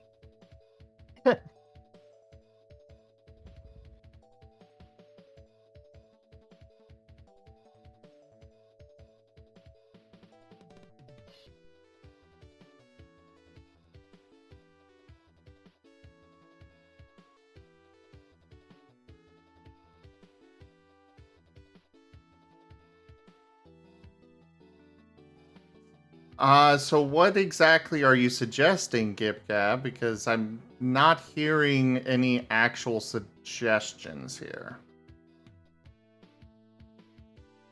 I'm just kind of hearing this is why this is a bad thing. I mean, you're making some very generalized suggestions, but not anything I can actually work with. Well, my one thing is, I think 2 points is too little for a long rest. My opinion, maybe better be like half of your exhaustion or something like that, because it's just if you get above the low tier point, which you can do just from a couple uses of healing and rerolls,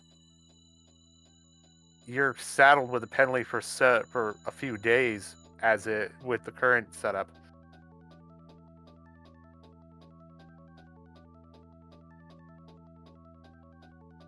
I am kind of leaning towards maybe removing the -1 penalty for every roll.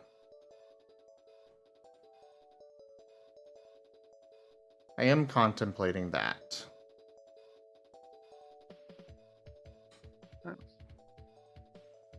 To make it more just, I mean, wouldn't that make it harder to? I mean, that kind of takes a lot of the oomph out of exhaustion then.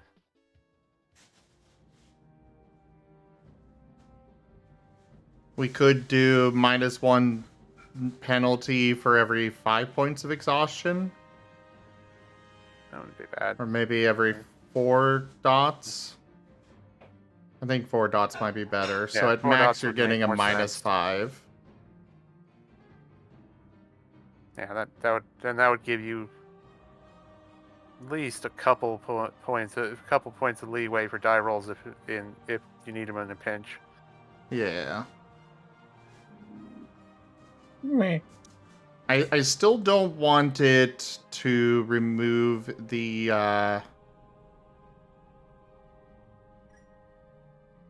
I don't want to remove the 2 points per long rest regeneration.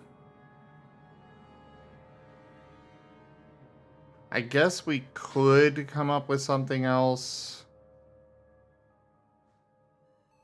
Well, it's fine. I just don't think it's big. I think 2 point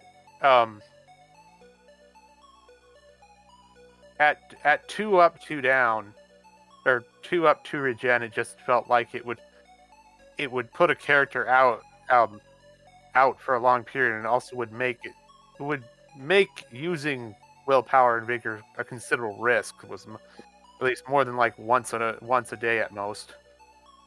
But to be fair, being able to re-roll any roll, is a very powerful thing. True. Like, Yeah, you're it is. looking at the penalties for this, but you're not, it doesn't sound like you're really considering the benefits. Like, what you can use that willpower for. There's a lot of DMs that just outright ban the lucky feat for 5th edition because it is a broken feat. It is so powerful. How does that work? Because I know lucky and stuff like Super and Sorcery is basically 3 reroll charges a day or like OFRPG is 3 roll charges That's how a it day. works in. That's how it works in D&D. I don't see how that's all that broken, but I guess that's my opinion on it. There. While you guys are having your discussion, I think I might pop down into a different room. That way we don't interrupt you guys. Yeah. Okay. So have fun with your stuff. I'll just be on my server if you need anything. See ya. Hi.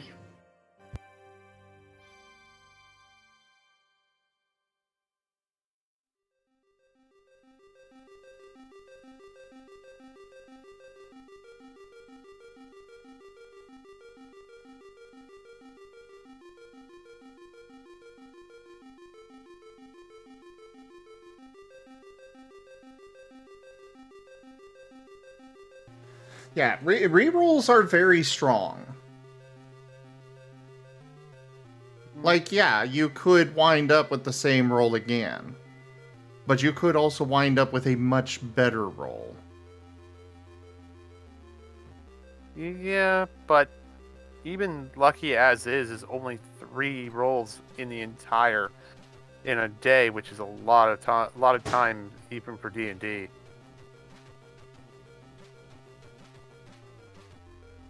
That is also assuming that you need to use those rerolls a lot. True.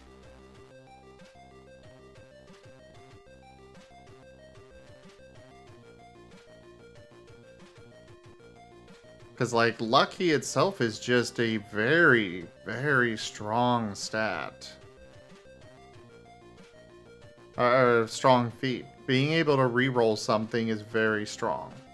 I know we've abused the heck out of it, and because this isn't the first. Like, I played World of Darkness. I played Exalted, where they allow you to reroll for your willpower, and we almost never fail a roll because we get to reroll almost all of them.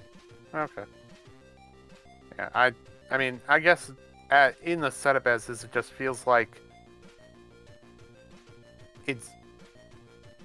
it becomes increasing risk to the point that it'll end up unused, I guess.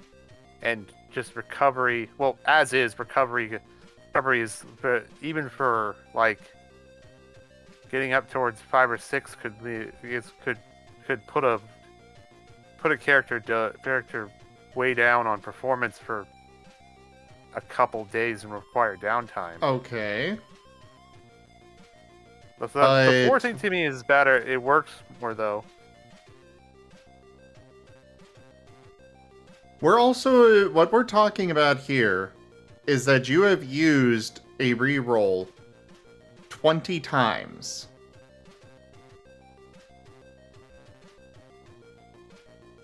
You have used a reroll 20 times, and that's when you are out for several days. I mean, a player who has at exhaustion 6 would be a day after, would be -2 on all rolls. That's depending on how hard the average is. That's kind of a lot, even as is.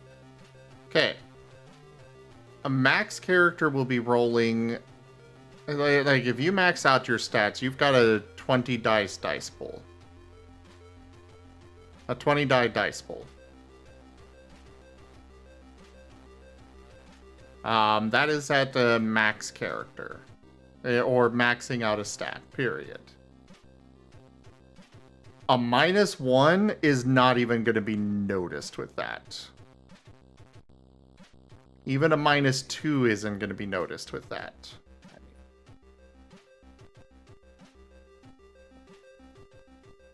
The whole point of this is to, you know, we don't want them to just be willy-nilly. How are you all still alive? By the mercy and generosity of the gods watching our story. Yes, exactly. Yes, Wostein. Well, I guess the question is, that is the max, but what would be the average roll for somebody, for like a lower tier character? Well, it all depends on how they build their character. And it still should be... It still should come with some form of penalty, some manner of limiting their ability to use this.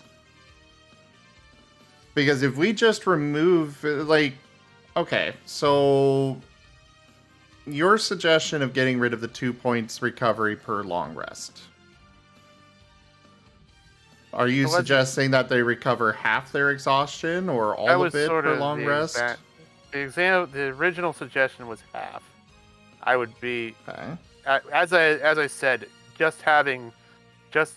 increase your suggestion of just increasing the exhaustion, or by opposite, increase it to like 4 points on a long rest to give a little more leeway. Either direction was more suggestion. Half can be a lot. I understand that, especially higher up. Yeah. So at max stats, you'll have a character that could potentially reroll 10 rolls per day. That is an insane amount.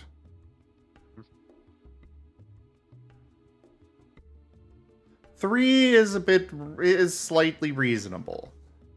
But the point here is that we want a penalty to it, and something that will not encourage them to just be like, oh, I rolled poorly? Well, let's just re-roll, because I can. Gotcha. Okay. Because it's like, if we have it with more points being regenerated per long rest, it comes down to a, well, why not? It's a use it or lose it thing. I got these lucky points, might as well use them. Whereas with this, I gotcha. I wonder if in that case, I wonder if we should have sort of a luck level feat, something that's based some sort of like improved willpower, where you'll have one free reroll, possibly, or something like that before you start into exhaustion. But this may just be down to playtesting to see on stuff before anything. I just want it to be a consideration. And either way, the way that I would be doing it with the -1 penalty to rolls is once you get 4 points of exhaustion is when you start feeling that. Okay. That works. So that way, you can get up to 4, you can use it 3 times before you even feel an effect. And then you long rest and you get 2 of those back. Okay. That seems good.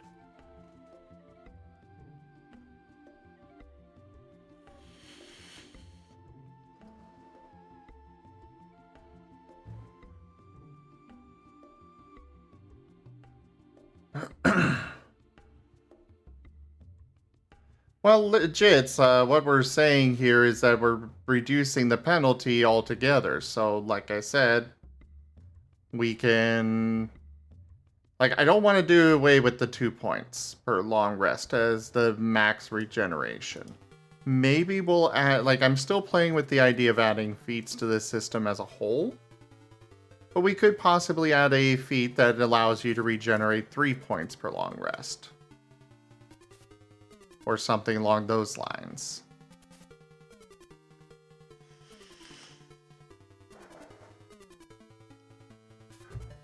But a reroll is very powerful. Like, no matter how you spin it, it is a very powerful ability.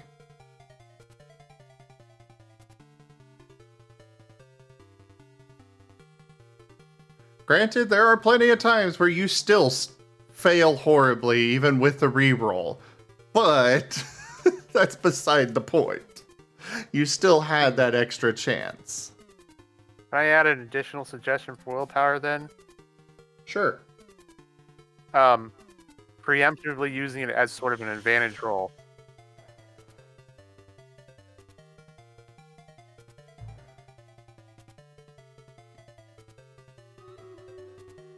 I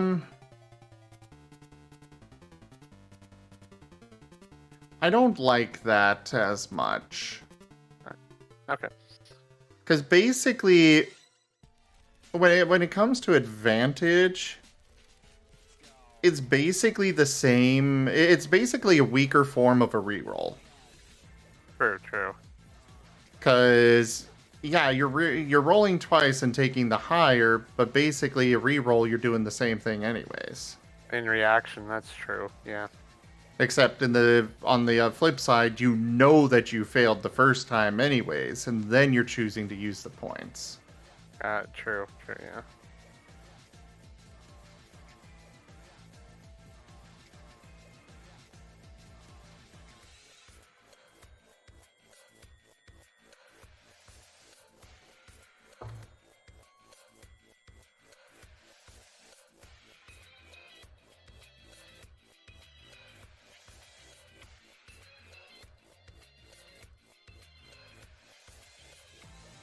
Like, the difficult part is trying to balance this for early game as well as late game. Because, like, late game, a penalty of -5, they're just going to laugh it off. Like, maybe not actually laugh it off, but still, it's going to be very unnoticeable.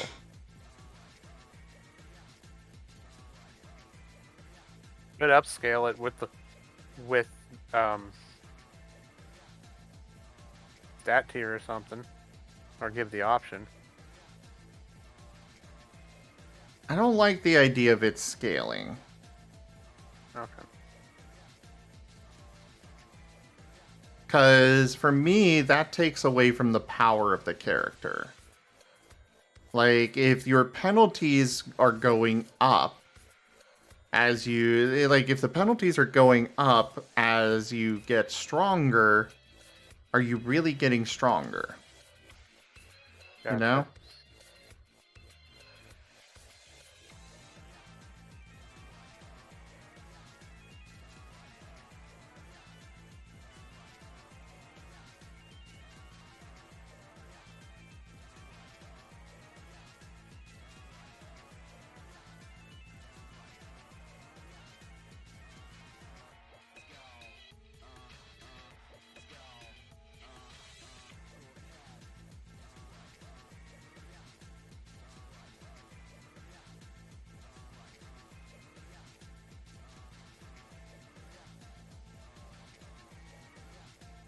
I slightly like that suggestion, Jits.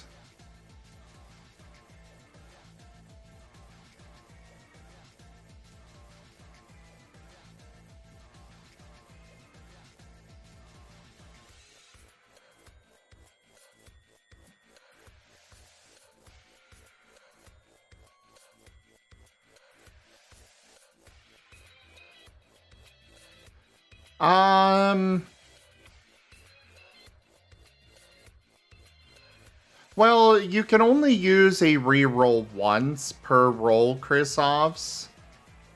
So they, you know, you cannot be like, oh, I failed this, reroll. Oh, I failed it again. Reroll. Oh, I failed it again. Reroll.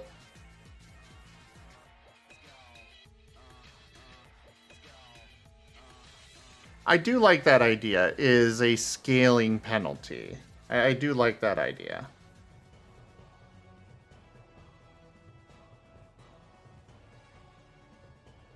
So... Not to mention at higher levels, honestly, using vigor and willpower are probably going to become unlikely. Like, especially using vigor to heal.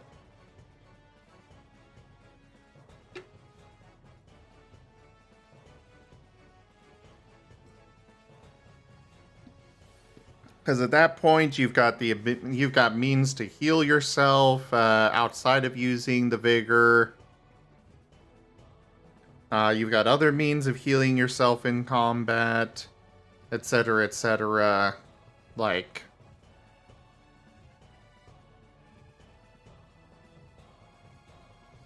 yeah, sometimes the dice get mean. Absolutely. Oh, I know that with my play by email game.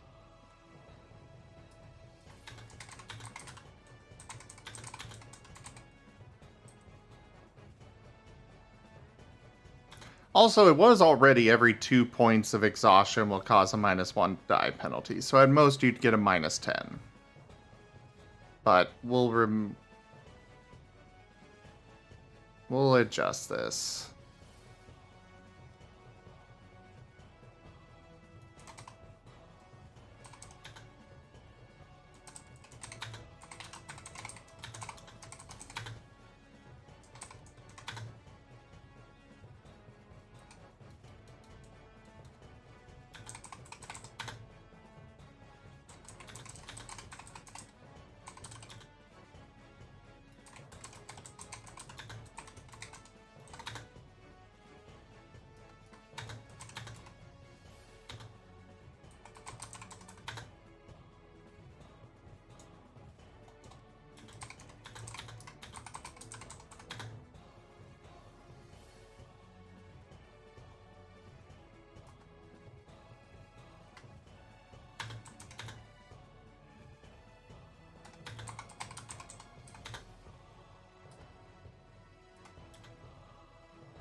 How does that look? Instead of just being a -1, -2, -3, it'll be a -1 at 4, -3 at 8, -5 at 12, -6 at 16, and -7 at 20.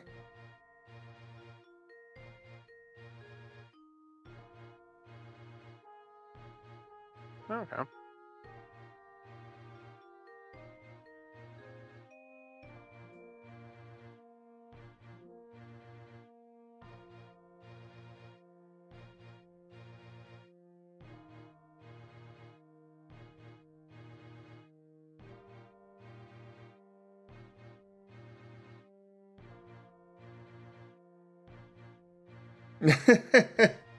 Yeah, well, sometimes the dice can be exceedingly mean.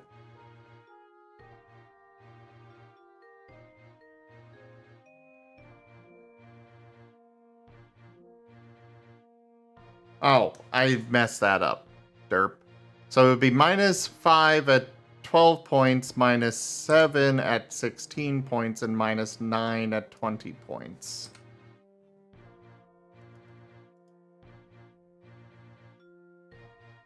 And again, that is a lot of stuff you're doing to actually reach those points.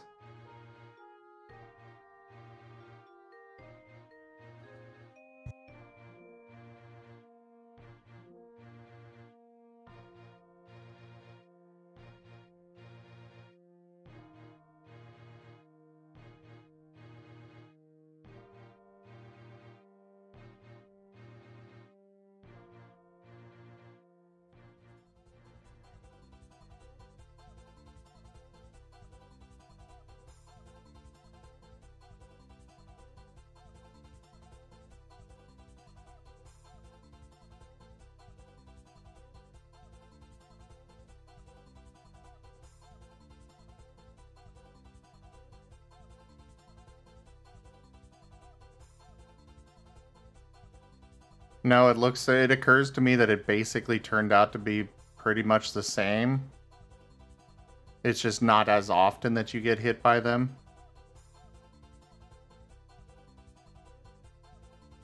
Because before it was -2 for, or -1 for every 2 points. So it does curve up a little bit. But before it was still -10 at 20 points. Alright. I think I'm gonna hop off and do a couple things and head to bed.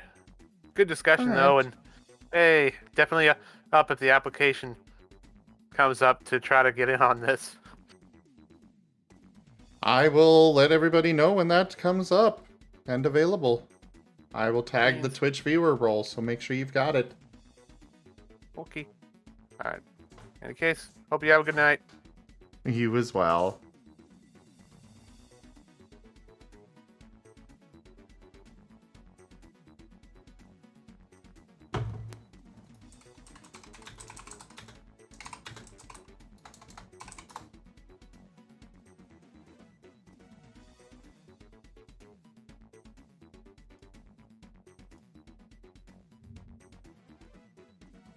One moment, everybody.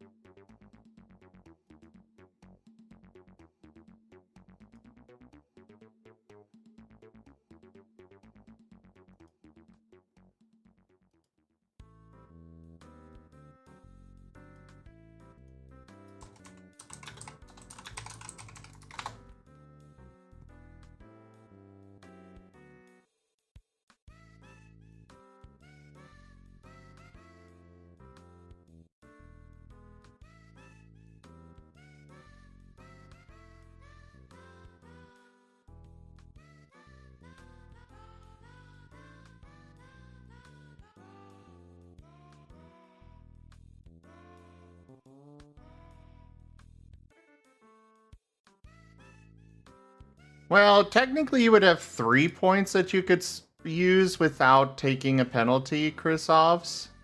But yeah.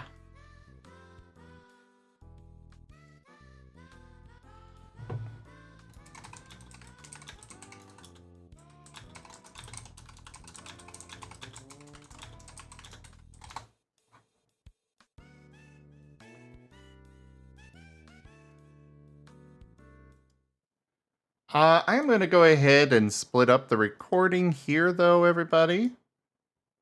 We've been going for a little while, so I want to split up the recording, and we'll continue in just a moment. Thank you, everybody, for joining us today so far for the writing tabletop dev stream, whatever you want to call this. Check out our website, zgfgaming.com. We've got links for our Discord, Telegram, Twitter, Patreon, and more. There on the website, as well as down in the description below through our link tree. Thank you to my patrons, tippers, and subscribers. It is because of your support that I'm able to continue bringing these streams to you all. I really cannot do this without your guys' help and support, so thank you. Consider becoming a patron over at patreon.com/zgfgaming. It is one of the best ways to support the channel, though you can also do so by sharing the stream around, becoming a subscriber over on Streamloots, going and subscribing to our YouTube, or by just coming by and hanging out. But for now, thank you all so much for joining, and I bid you the most fondest adieu.